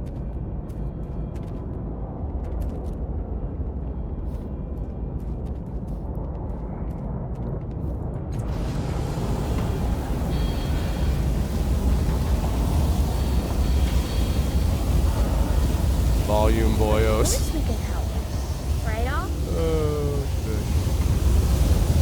Introducing this massive engine or channels of metal pipes sent below ground and distributed throughout underbelly. Yes. The volume of leadership. Whoa. That was awesome. A set of floating rungs rises from the lower, leading up to a more conventional ladder built into the side of the ancient ship. Ladder disappears in the darkness above. That's really cool. It's fine, go to bed. Thanks, Dad. Let's talk to this one. Segments of this bisected construct's legs lie scattered around it. Someone has painstakingly altered these pieces, giving them small limbs and tiny metallic heads. Nonetheless, they aren't moving. This larger construct, what is this now? The goddess of hellfire. Other streamers talking behind my back on their streams. Oh, this is great.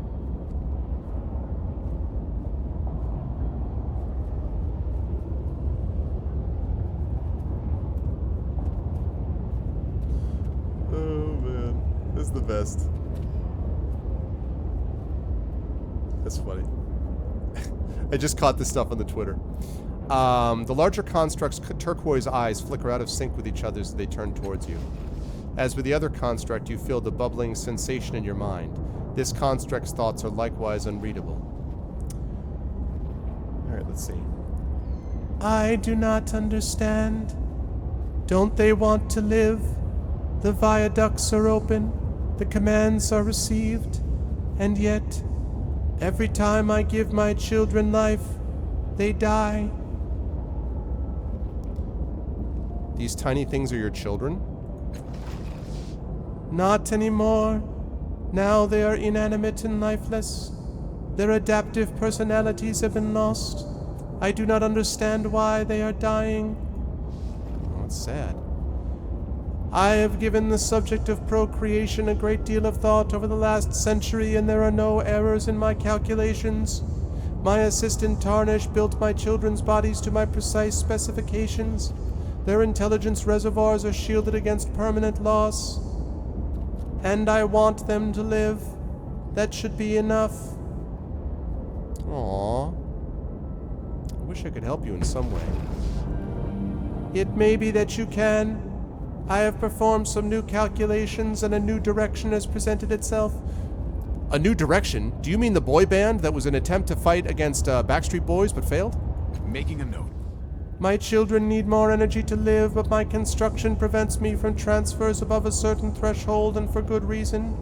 Energy transfers above a certain percentage would lead to a chain of ruptures in my intelligence rings. I would die. Help me force myself to make this transfer, for I cannot do it myself. Help me give my life to my children. Oh my god, dude. We have to kill this robot to give its children life?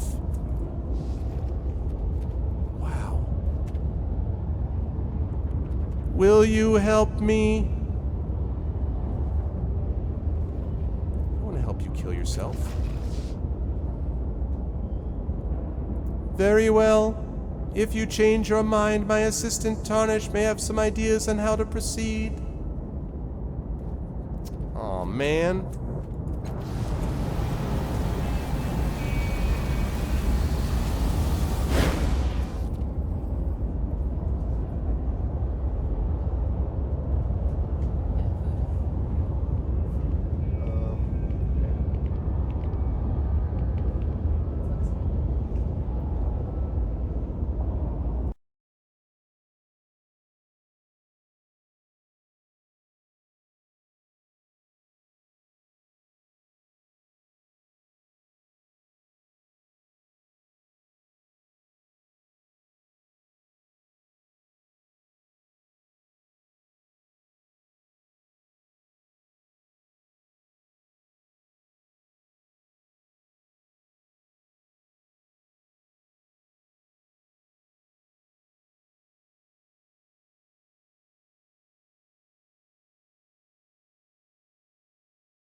Okay, sorry about that, guys. No, she's fine. So I think I told you guys that the family got leveled by a really bad cold, and pretty much everybody in the family had it. I had a pretty bad cough, you might remember, last couple of weeks, which is almost gone now. It's almost better. But my wife also in the past had pretty severe asthma, and the asthma has been much better.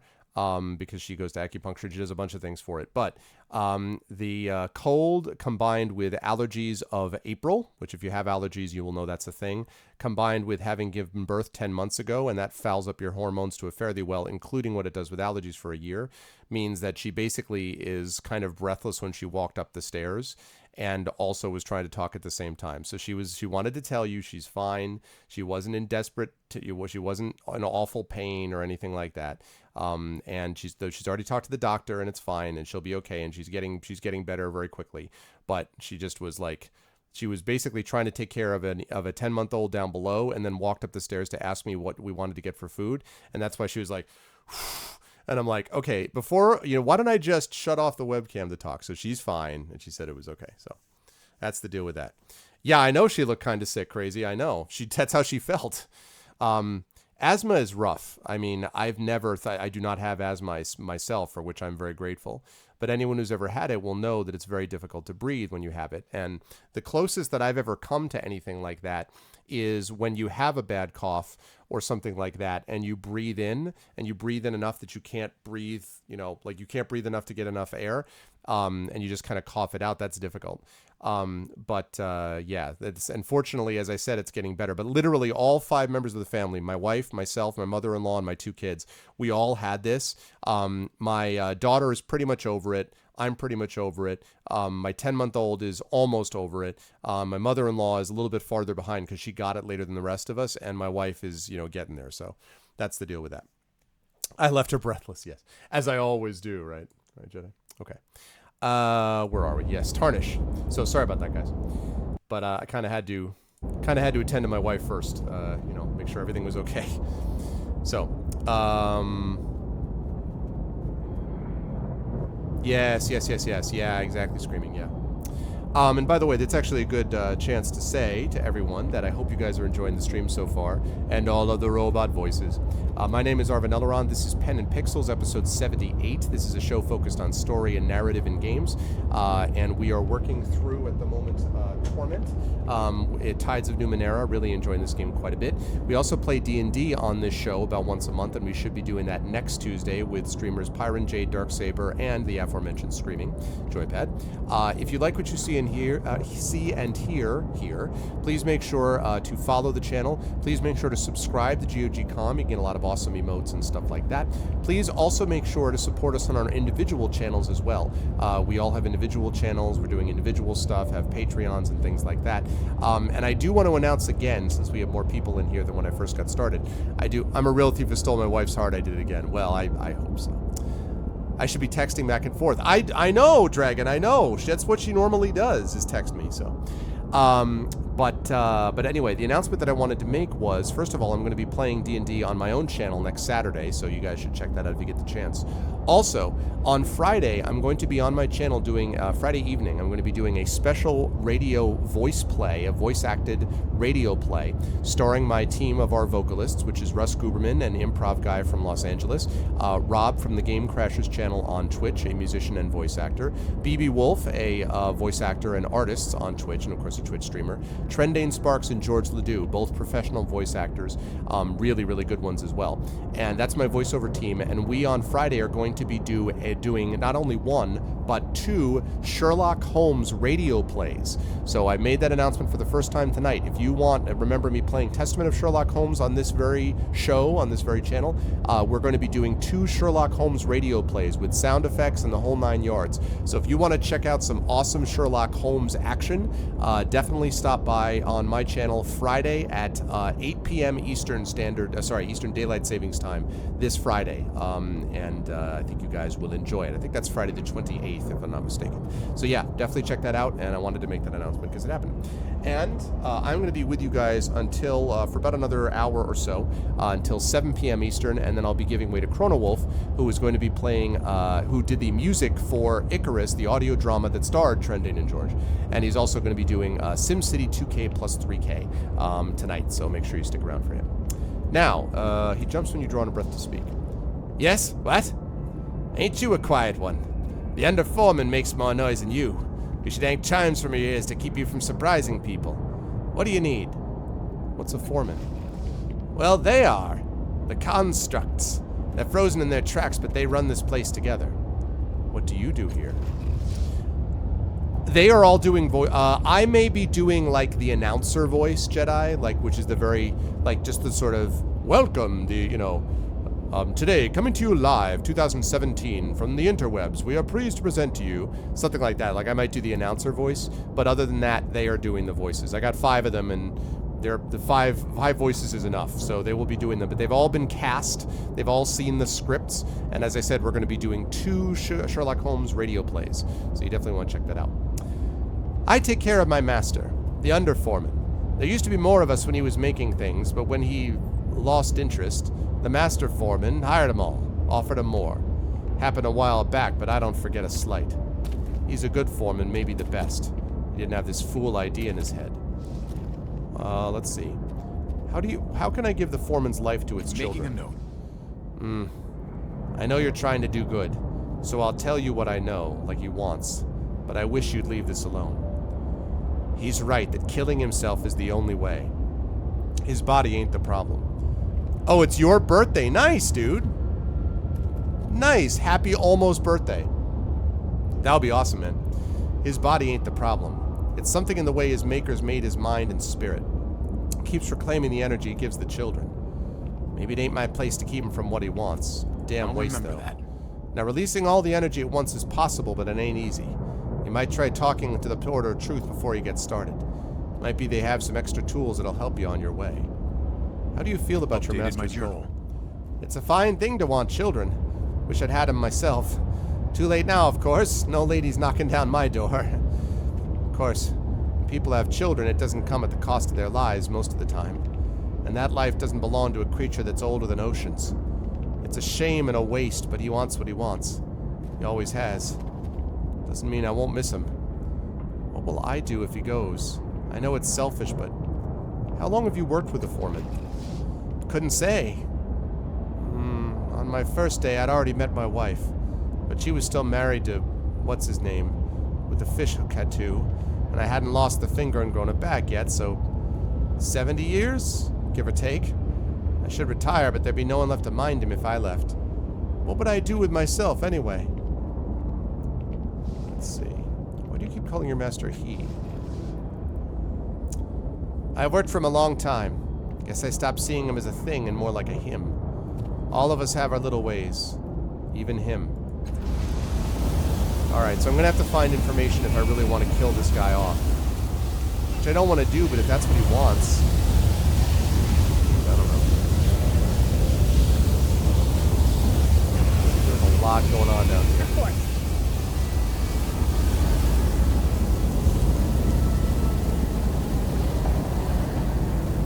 So this ship, this rocket ship is a freaking furnace. How awesome is that?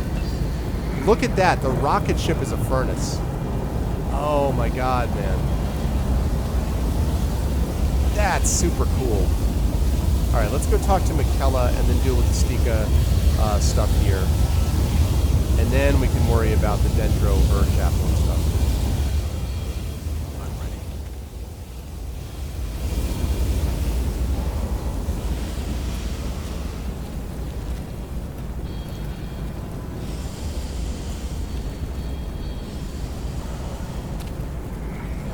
Mekala. Mekalakahai. Mekahani.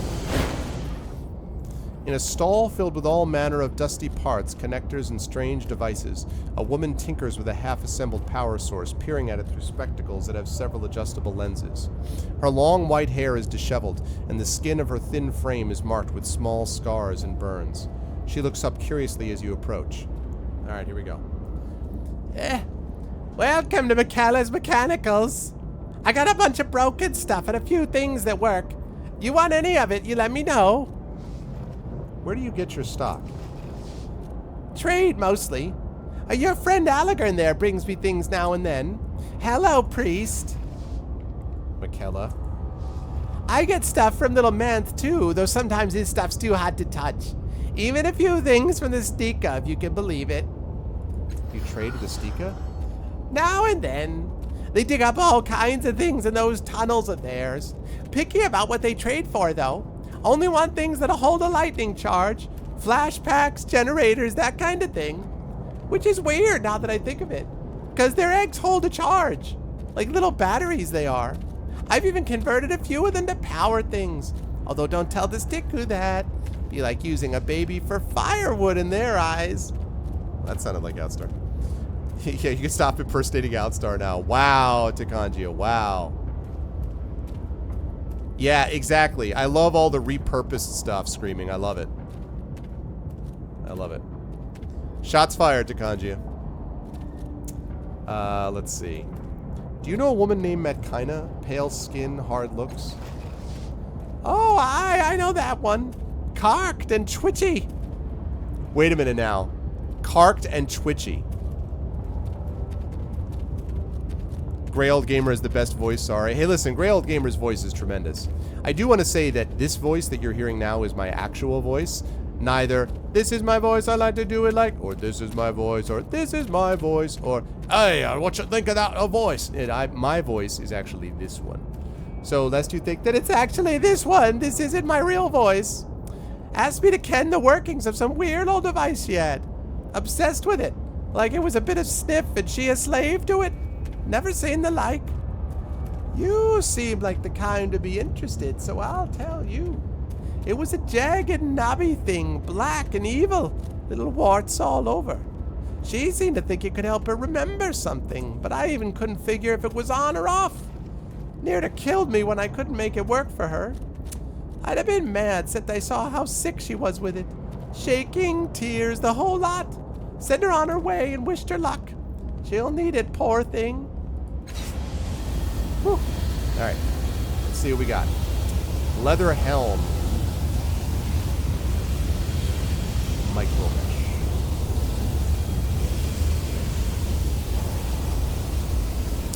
The furtive Eidolon.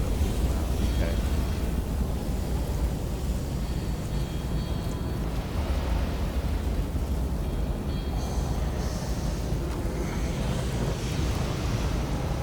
Buzzer.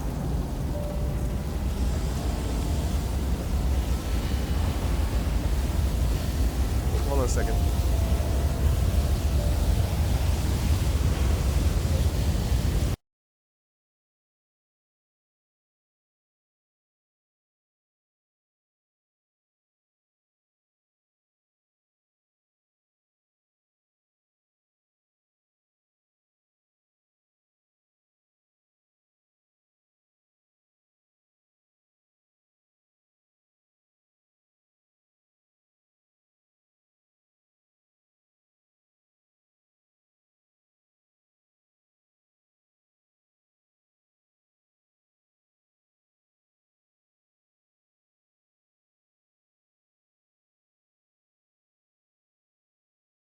Okay, that was the Indian place confirming our order. Have you ever forgotten what your own voice was supposed to sound like? No, fortunately, Sherry, and I've lived with it enough time that it's my default, thank God. The problem really comes when you get... I love doing some of these voices, especially like the deep and the growly voices or the Sam Elliott, you know. But the problem is that, you know, since you have to be careful about the effort that you use that with, because you can actually damage your voice if you're not careful, so...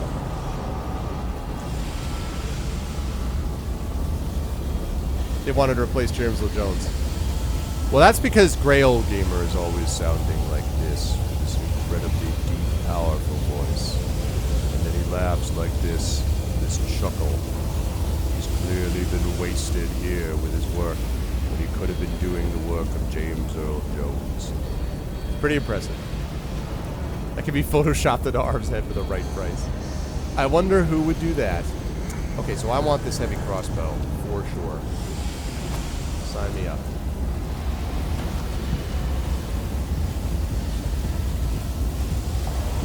Sold. Good Yeah, balance. there we go. Lovely.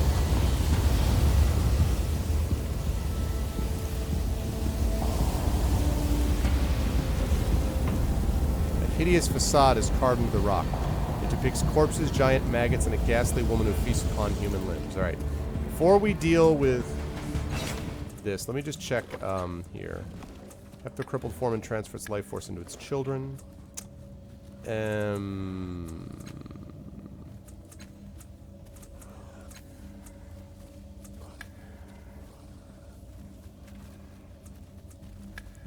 So I want to start then with trying to take care of the Stika situation, I think.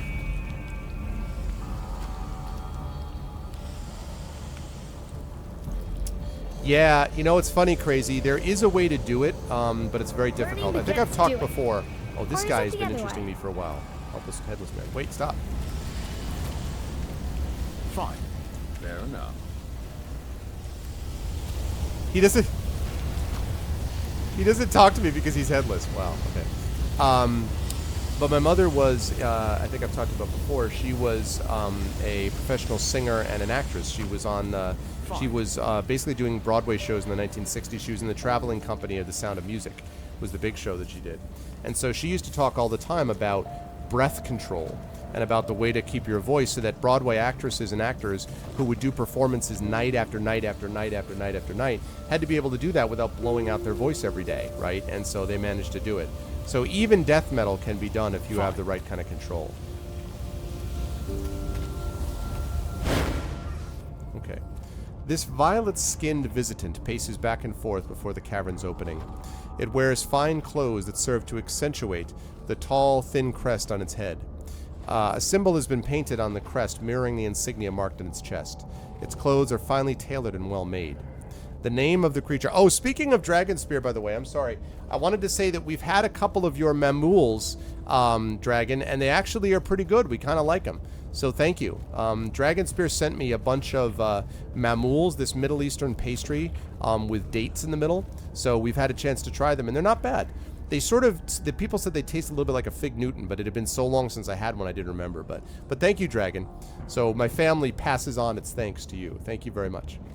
It wears fine clothes. Its clothes are finely tailored and well made. The name of the creature's race crawls to your mind. It's a Varjellen. This one is temporarily chosen to be female. Yeah, it is. Well, Dragon's done that before. He sent me a dragon, an actual dragon, for Senevine. He sent me a Manchester United jersey, although he did that mostly just so he could see me wear it sometimes and he could talk up how awesome Manchester United is. And then, and no, I'm just kidding. And then he sent me this. So Dragon has done that before, which is very kind of him. Her bulbous eyes flash quickly around her surroundings before focusing directly on you. The council didn't send you that much to play. You are aware that this cave has been saved, I hope. What exactly do you want? I was wondering what you're doing here. I am conducting a diplomatic negotiation on behalf of the city.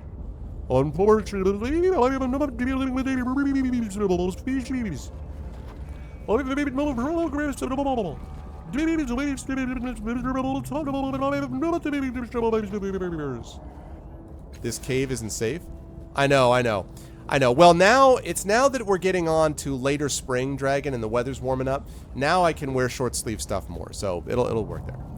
Not unless you trust the discretion of the Stika, those civic monsters that are prowling about, those people that are afraid of them. Who are you? Also a fillet of fish. I mean, no. Just... Dispatched to your by the council. But that's going to be obvious from my clothes to be given by guards. What council do you serve? The Republican Council of the city, of course.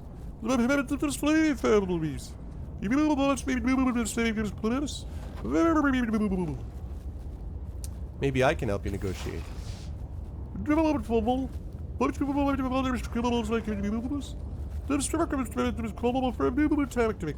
When it is loving is committed to no more criminal. If you truly think you can help, let's put you in a terrorist. If you damn no speak, I speak to them. My mother can trouble and negotiate and threaten.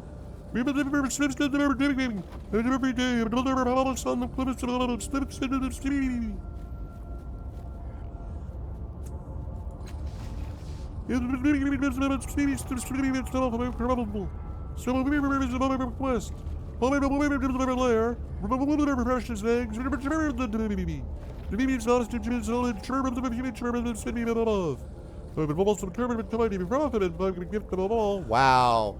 It's all about the money, huh, lady? Too bad for you, I can read your thoughts, you freaking backstabbing, treacherous.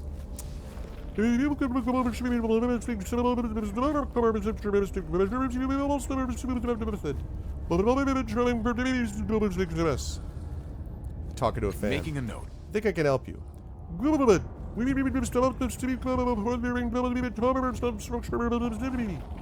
If you manage to I suspect we will have multiple customers. I will be able to if we wanted to go to spring. Oh man, good times. She hands you a synth ball with a blinking device inside. Oh my god, it's a Pokemon. It's a Pokemon. She wants me to catch them all with the Pokemon. Panoramic capture ball, really? Do I have to say I choose you before I throw it at the eggs? Let's try this. We will show you multiple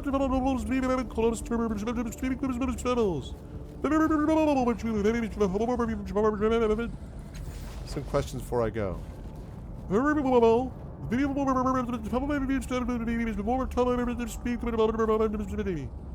How can I reach the Updated my Stika journal. layer? Let's speak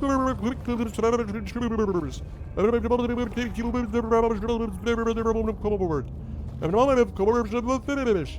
As you online, there's no Aquaman. Even in the new film, they give him Aquaman of Trident with 5 points. That's not Trident, but it looks more awesome. All to make Aquaman seem like Batman with the Stevie. But it's not true, and it's not true that I have any power on land either. Perhaps the club structure of some sort of dreaming. But I will do the fabrication of manufacturing, so I will need to be able to explore. Can you tell me about yourself, fish lady? Oh, probably. Even accredited age of the slave families. All my back to their full Let's see. I'm looking for a pale woman named Metkina.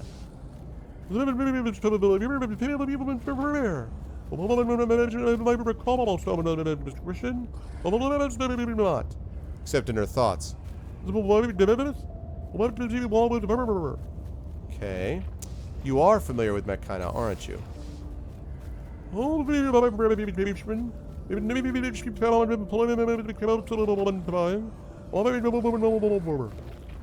What can you tell me about the Stika?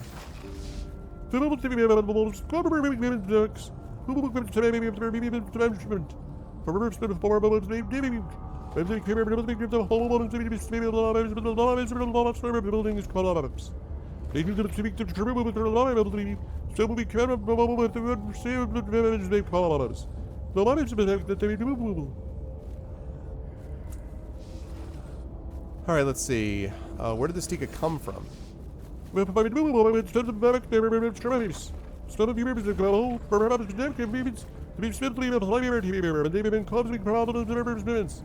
of like insect-like moles. What are the Stika doing here?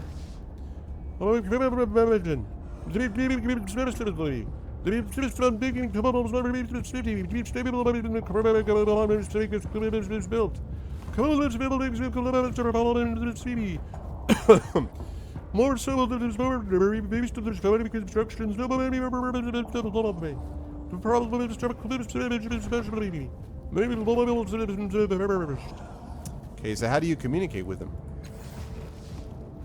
all I have loved the favorite stuff of evidence. Why do we even know what difficulty understanding the truth? Perhaps the moment of the performance of the spell of the shiver is credible. I call it a shooket. It can never have habitable the performance of the performance of silent language.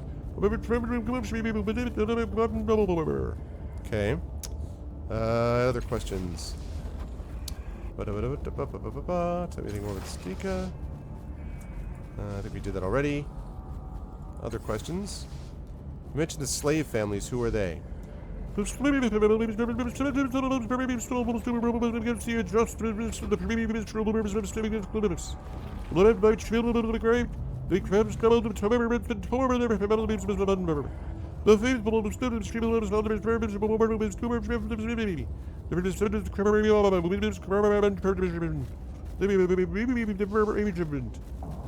Man, the problem with having a Vergellen do this thing is... Plus I keep looking and going, Vergellen, Vangellan. Coming. Ah, it's Chiquette. Let's talk, Chiquette. This massive creature looms over you. A scent like lightning in an underground cavern washes over you, and reminds you of nothing so much as curiosity. It chitters and rumbles, waving its large claws through an expressive dance. Something about these smells, sounds, and gestures seems familiar, a niggling itch in the back of your mind. At least you remember the taxonomy now. This is a Sticus, a huge burrowing insectoid. Chicken. You almost have the sense of the language, the structure, the feel, the sound, and scent. The itch in your mind intensifies. You can feel the memory of the Sticus language waiting to reveal itself. Okay, I'm going to unearth the buried knowledge of the Stika language in my mind. Wapow! Took 2 damage, I'll take it. You turn the tides on yourself, burning away the accumulated detritus of the amnesia settled in your mind.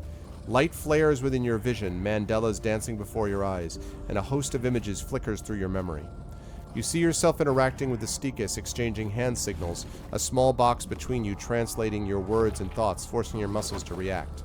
With a rush, information pours into your mind. The smell of granite fills your nose. Knowledge. As you return to normal consciousness, Checkett leans forward. Checkett smell granite. Knowledge. It rumbles. Its spiracles vent a minuscule trace of gas. The Sticus looks at you, and its body posture and slight movements indicate a question. Discus speak Sticus. Your muscles remember, and you twitch the proper response. Checkett huffs the scent of lightning.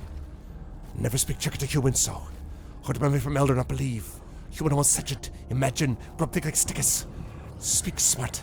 Better now. I've come to ask you to stop digging under the city. Why? Where'd we go? Give reason to stop. Do you want your people to have a future? Do you want war with the humans above? They will collapse your tunnels. They will destroy you. Persuasion. Oh, crap. It's not going to work. No. This home can stop humans if need. Maybe humans move instead. They build on food. They surprised at Eden. We stay. Where we go? Let's see. Humans above are suffering. When humans dig, they care for us? No. Why we care for them? You can move deeper beneath the city. Happen. Rock not good. Soft. Not efficient. Electric not strong. What else? I can promise a regular tribute of power sources for your people from the city. Why they not offer before? This good. What else? We'll discuss it later. Farewell. I need to fix my intellect.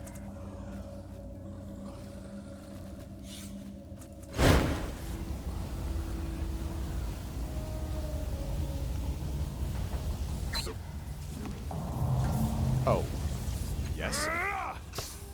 There we go. Let's chat. Okay.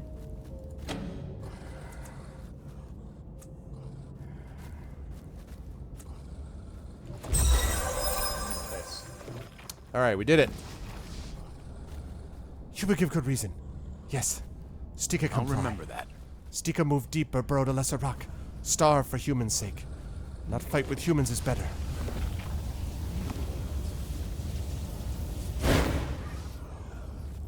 Must send another grub away. Paleo fishhead grub. Tell her we make deal and make her go away. Alright. Yeah, that's something I could do. We made a deal.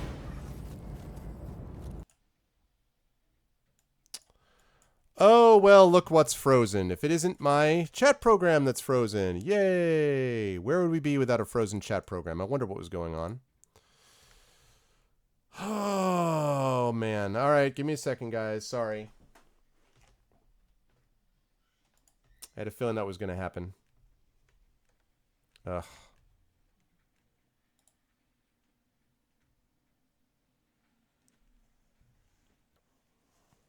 Well, it's not going to happen again. It's funny you guys were talking about chrome because it's chrome that causes this thing to foul up like this. So just give me a second, though.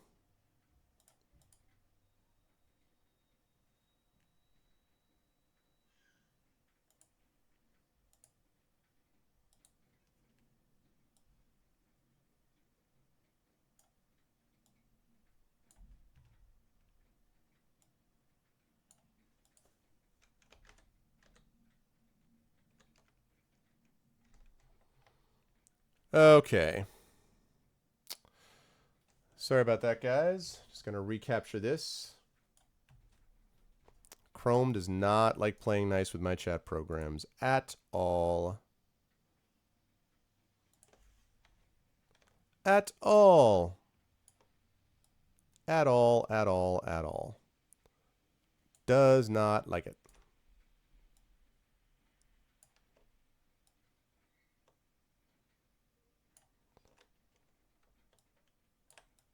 Yep, so apologies. Sorry, guys. Oh, man. Really frustrating.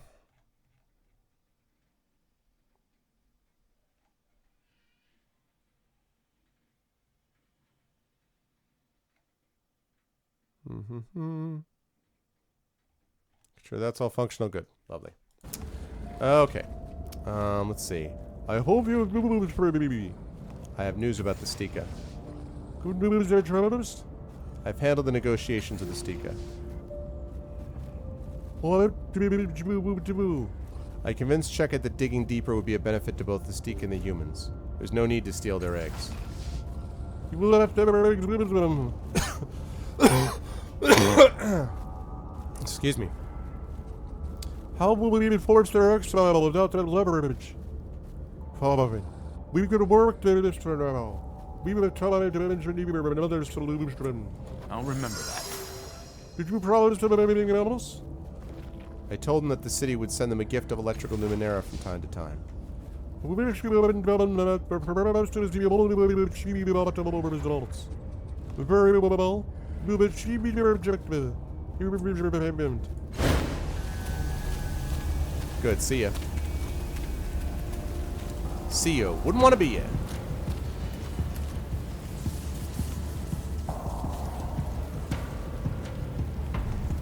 Alright, we gotta level up here, too. We gotta level up to tier 2. Okay, let's see. Increase stat pools.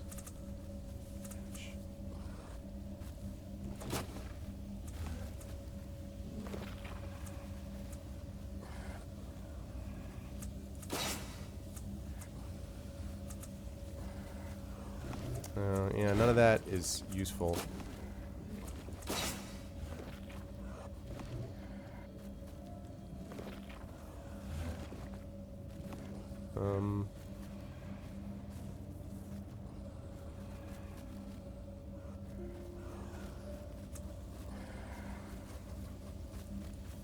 Trying to decide if I want to keep that or increase stat pools.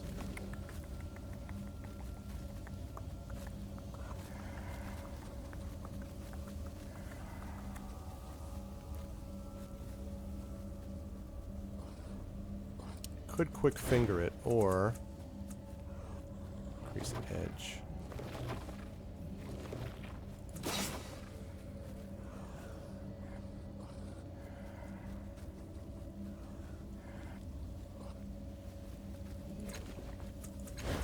Okay. Let's do it. What's up, Hillness? Okay. Of course we can help. Right, Al? Alright, check. Egg friend, Stika dig deep like promise. Rock not as good there. But check it promise, Stika move. Human want travel? Let's see. What can you tell me about this place? Good rock, full of electricity. This our home. But here is eggs hatch. Dig here for safety food, good rock. Finds a good place to store new eggs, human grubs will steal or smash. Let's see. Indeed. Can you tell me about this? Let's see. Can you tell me about the Stika? We Stikas. Live at rock, dig deep, devour electrical charge. Not enemy humans, keep the community. Grow old new home. More? Perhaps. But his detail long. Human not interest. Speak. Checkable answer. How'd you come to be under Sagus Cliffs? No age endeavor to tell. 4 generations only in caves. With of instinct. Only guess a legacy. Memories stolen. Stickers hatch from egg. Yes? Yes. Traders come from evil bloom. Other worlds. Think humans stole eggs. Humans brought eggs to world. Humans hatch eggs. Larval stickus. Mystery to buyer. Released here. Must guess at function. Must guess at society. Maybe advanced once. Maybe great civilization. Now only dig. Dig for clues. Why are you digging here? Disarm. Dig. Draw energy from rock for friction. Eat electric charge. Store electric charge. Here, rock good. Hard. Much electric. Best found. Other places, not good. Can you take me someplace? Fantastica, yes. No pay for you. Free. Ooh, can you bring me to the ledge and Cliff's Edge? Hell yeah. Yes, glad to transfer friend to people is free. Yeah, that's the ledge I couldn't get to before. Yes. That's awesome. I know exactly where that is. That's the ledge that I couldn't get to before. Yeah. Yes. Now. 60 shins. Quick ice axe. Wow, 7 chemical damage, but wow, hello. That's no joke right there.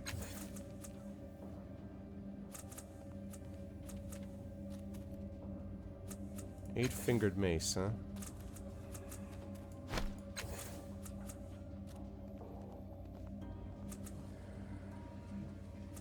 Four, 3. No, that's a lot better.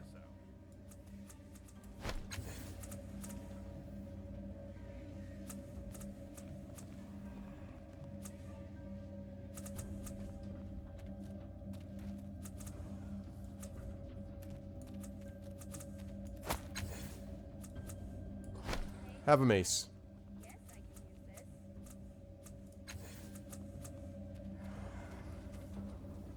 Actually, you know what? No. I want you to have that. Put that there. I want you to have that. Lovely. Good. Wonderful. Wonderbar.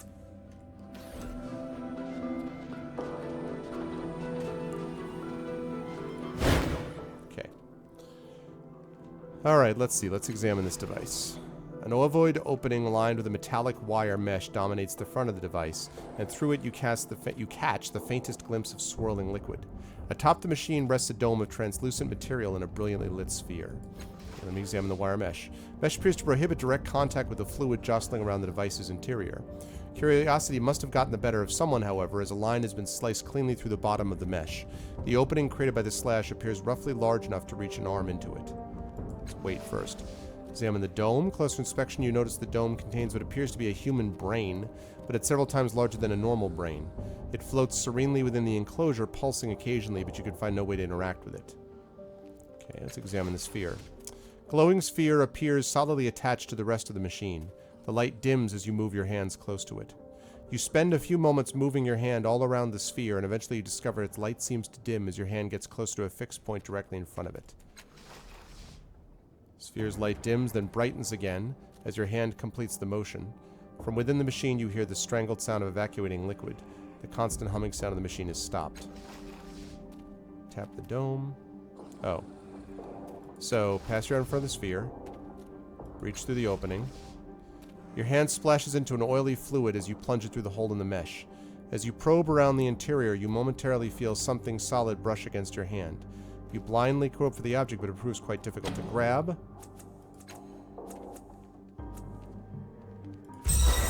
Nice. Give me that. Carrying too many ciphers, received a cipher sickness fettle. Ooh, boy. Use some of them, sell them to a merchant, or give them to another party member. Okay.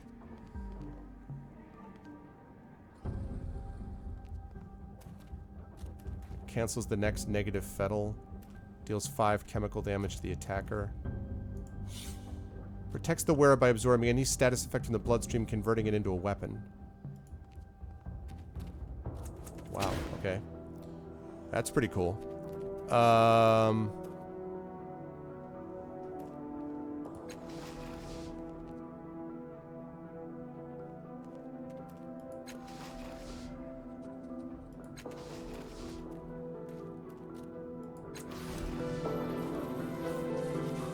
Alright, so I gotta get rid of this cipher sickness.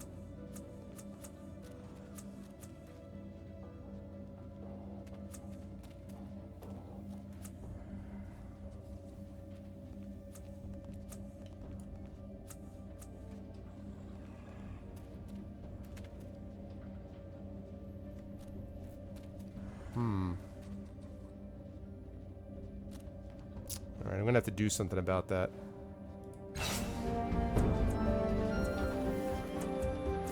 Effort or increase edge. Alright, let's see.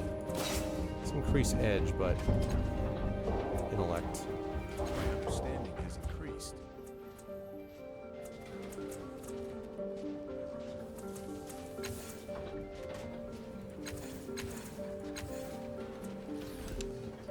Leveled up twice this time. I've watched you when you think no one's looking. You stop smiling then. Hi.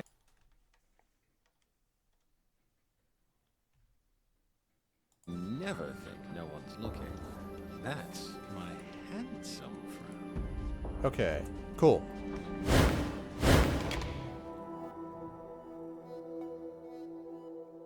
Yeah, I know. I gotta figure out what to do about that. Because I keep feeling like I haven't... I don't know. I gotta figure out what to do about that. Tunnels blocked by debris, loose enough that a burrowing creature could easily push its way through. Same thing. Let me go check up there. Go.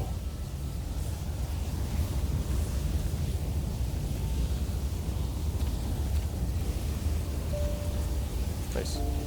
Nah, Some money. Alright. Really cool, like an electric insect, basically.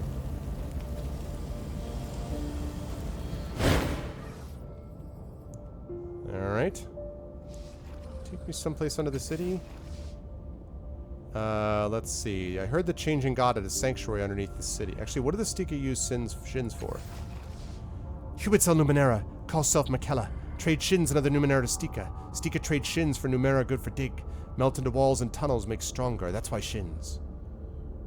Okay, I've heard the changing god at a sanctuary underneath the city. Can you take me there? Yes. For Stika friend, yes. Can take to end tunnel. Then walk to place, yes? Okay, cool. Good, good, good, good. So, wow. Place beyond mosaic rooms. Hatching chambers. Future Stika move far away. Sanctuary on other side of not west.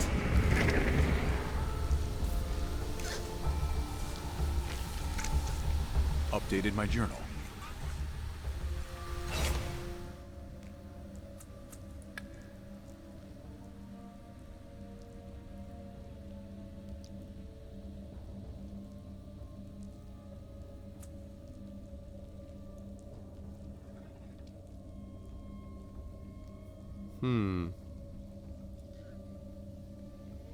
Alright.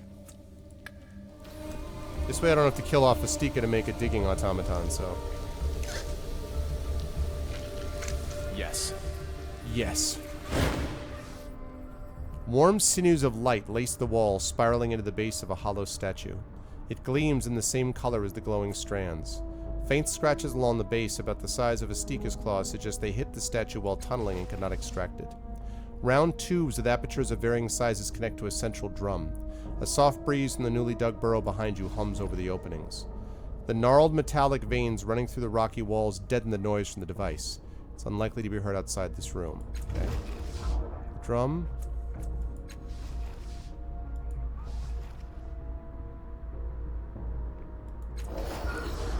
Nice. Place the hand in light tracings. Something fascinating about it. You'll easily tear your focus away, but the effect might be stronger if the statue is fully intact, especially on a creature with non-human psychology. That thing reminds me of a lass I once saw playing a flute in Iron. Had a pack of gents stumbling after her, downright captivated. Might have been her music, might have been that she didn't have a single stitch on. Still, I remember her smile the most. Interesting. Ready. Ah, Fleetfoot Moss. Okay. Yes. Now. Right. Cool. Alright. All right. Alright, smooth gray tendrils. Let's see.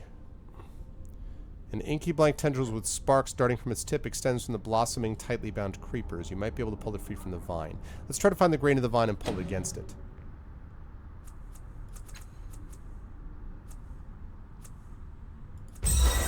Nice. Running a finger along the tendril, you feel a slight striation that indicates the grain of the vine. You slip a hand around and pull directly against the weft. It comes cleanly free. The other strands loosen and separate as you move the fragment by them, then wind back together. Fragment of the organic metal vine you found growing has unusual magnetic properties. Okay. Of course.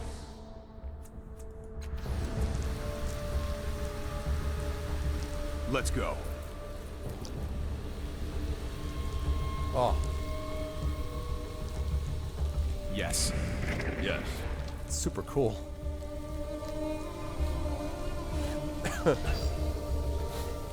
These are like basically like root doors, essentially.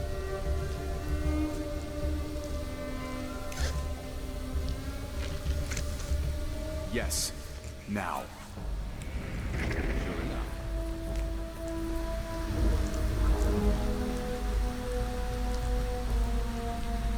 Glowing statue emits a low hum that tugs lightly at your mind, trying to draw your attention. Stika cannot seem to resist it as you can. Sure.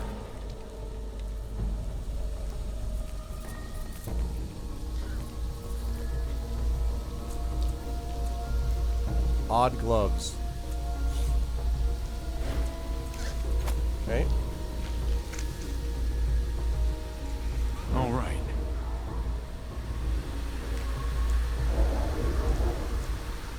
Of course. I'm gonna guess that going over that area is very bad. Fair enough. Thought so. Yes. Now.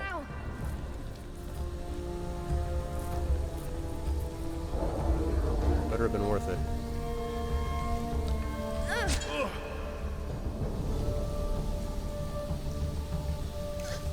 Doing begets learning. I'm running. I guess. Running. Get it. Acid. Get out of the acid. Whew. Yes. Don't run through acid, people. I think that's the lesson that we've learned today. Definitely use your robot voices when you can, and don't use your Alright. acid.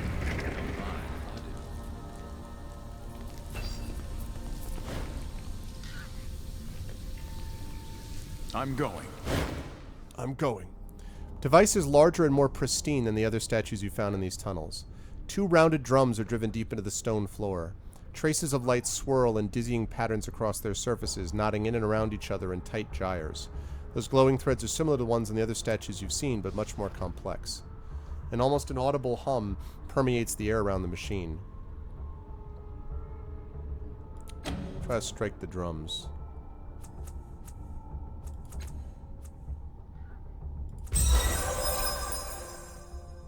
Okay. You bring open palms down on the two drums simultaneously, and gonging resonates through you. A burst of golden light erupts from the machine. For a fraction of a second, your mind is wiped clean, stunned.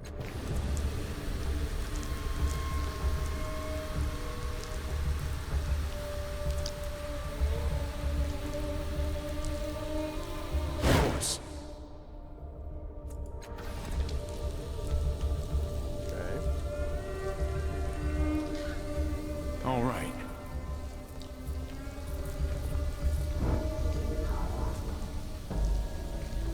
I'm ready.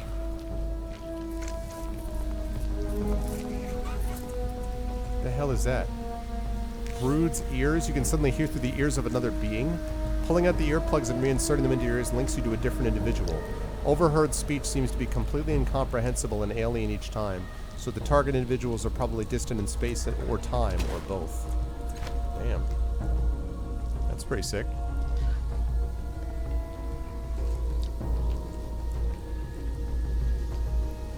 What is this now?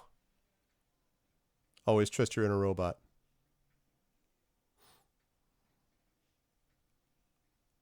Oh, moral question incoming. In your party, what's Rin's role in combat? I haven't used her. Yeah, I've only exactly what Duscalti said. I think that's Duscalti who said that. Yeah. I haven't. Go.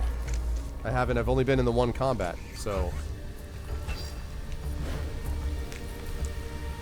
Let's do it. Let's do this.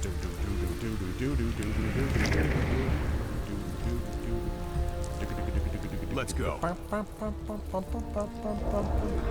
Leroy Jenkins. All right.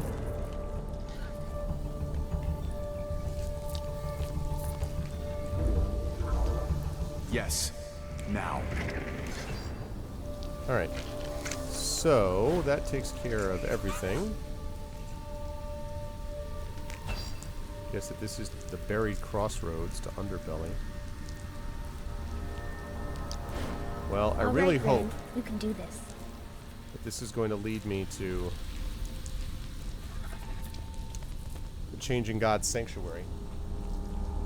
Good, good. Carry on.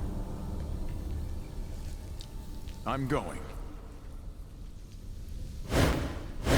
So I'm going to guess Rin was your favorite of the NPCs, also screaming. Okay, I don't think we're in Kansas anymore. Damn. Okay. Wow. All right. You poke idly around this old machine. It feels strangely and vaguely familiar, but memory's faint itch is fleeting. You have the barest feeling of images and information flickering around you, but nothing concrete, and nothing that lasts for more than a millisecond. You run your hands across the machine, try to lift it and interact with it in other ways, but nothing seems to work. It's a mystery to you. Callistige would know what to make of the device. Well, Callistige is not with me, unfortunately. Sleek and streamlined, this machine hums with energy. You're fairly certain that it came to life just as you entered the chamber. Sure. Wow, Shins. The Tome of Singing Thorns. Cast-off tattoo is inscribed on the title page. Someone has attracted a much newer tag to the binding, which reads, exclusive property of Flynn and Storizi booksellers. Nice, that's one of my side quests. I was looking for this. Nice. Making a note. Okay, healing sword.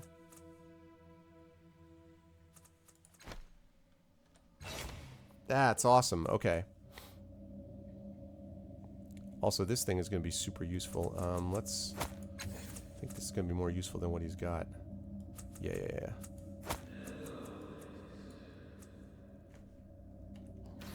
Side quest hype! Unintentional side quest hype, actually. Okay, and actually, light range weapon. Speed. Yeah, I don't want you in melee combat, actually. This? Alright. The hell is that? The sorrow looms from this skillfully created mural. You can almost feel its clammy tendrils wrapping around your heart. Its inhuman victims twist and writhe, pleading for an impossible mercy. Damn. Okay. On it. Oh, yeah? Thank you, Crazy. Device looks like it was once part of some larger device or network of devices embedded in the rock beneath the city. Thick cables disappear into holes in the wall. The machine gives off a low hum just at the edge of your hearing. How does the machine work? Touching the etched-in surface reveals a display interface, but it seems unresponsive to your gestures and commands. The display does show a vast network of other devices it must be connected to. If you're reading it correctly, there's a vast array of machines and engines operating somewhere underneath the city. This interface might control them. Let's try to use it. Can't use it. Okay. Alright, well that just leaves one thing to worry about, and that's this. Yeah, the sorrow seems pretty cool. Whoa, look at that. That's cool. Look at the mirror for each of them. That's cool. Staggering array of mirrors and lenses encircle you. Cables run from their backs to various machines scattered throughout the room. Behind the display, you hear a hinge creak. Let's study them. The mirrors twitch as you gaze from surface to surface. Eventually, you realize why. They are attuned to your mind. You can move each one as effortlessly as your own hand. Every surface shows something else besides your reflection. A sliver of glass highlights a red cord around your throat. A small oval mirror lingers on a pulsing blue star beneath your forehead. The mirrors to either side of the large central mirror periodically flash purple. The tiny lenses above it all crane their necks to study you. Hey, quick save. You sense that the tiny lenses are moving with purpose and hold still. They carefully swivel to focus on your arms, and you see something odd. The you in the audience of lenses is bigger, stronger. You feel a painful twinge in the crook of your arm. One of the lenses goes cloudy gray. Small oval mirror. Pulsing blue star beneath your forehead expands as you watch. Feels like it belongs there, like it was waiting to be discovered. Motions draws your attention to the other two mirrors. In them, you see a very different reflection of yourself. Pale clouds of blue light surround your hands. Feathery tendrils trail from every fingertip, flicking at the air. You raise your hand, your reflection does it as well, and suddenly your head burns with the ache of the radiant object within it. Skin is glowing. Tiny needle-like tendrils emerge from the tips of each finger, tiny tools for delicate work. Press your fingertips against your forehead and feel the needle-like tendrils close around the round object inside your head. Wow, okay. Carefully you pull it out. The rising agony melts away, and the glow slowly fades from your hands, revealing a bronze sphere in your palm, growing more substantial with every passing second. What's the tiny lenses for? You mentally draw the attention of the tiny lenses, feeling the pull of their eyeless gaze on your skin. In their reflection, you see an idealized version of yourself. Stronger, smarter, faster. And in a flash, you understand. They can change you, improve you. But a few of them are growing cloudy under the strain. You should act quickly. Direct them at your head. Constellations of tiny lenses. Yes, intellect pool. Align with your head, you meet the gaze of your reflection. Something snaps in your mind, and suddenly you feel sharper, more alert. One by one, the lenses fade into opaque haze until only one remains, as bright as a winter star. Okay. Let's watch for the purple glow in the side mirrors. As soon as you look at the mirror to the left, a torrent of radiant light flows through you, nearly tugging you off your feet. You regain your balance just in time to see the light pass into the mirror on your right. In that mirror, you see a machine aglow with the same purple light you spotted before. If you allow the light to carry you, chances are it will take you to whatever that machine is. Okay. Mirror on the other side.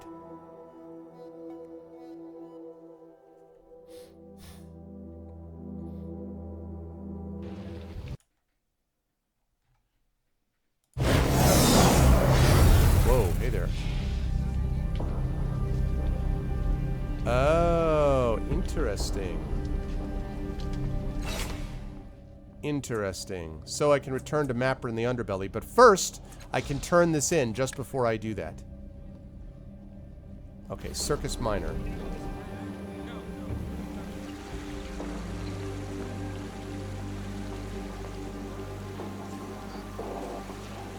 Shoot, I don't remember where...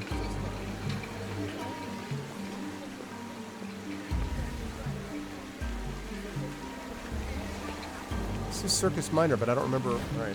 Well, she's one of these places. Doing begets learning, I guess. Alright, sleep well, Screaming. Sleep well, Screaming, and sleep well, Von Steinberg. All right. I'm just going to turn this quest in, and then I'll be done.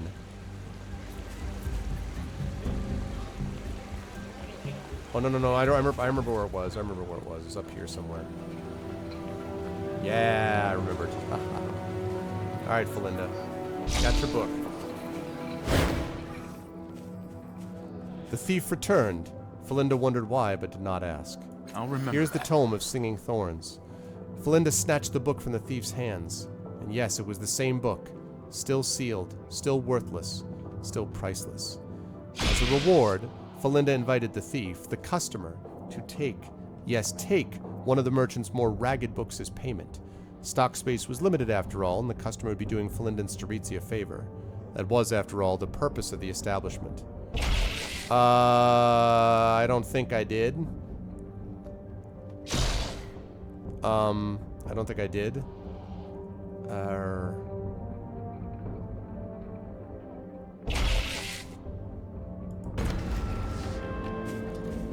Humming and hiding. Felinda gladly handed the book over. The labyrinth of sound was an intriguing topic indeed. I'd like to borrow that when you're through. It sounds fascinating, the thief's companion said, wondering if Felinda was naked beneath those heavy robes. Guilty. Man.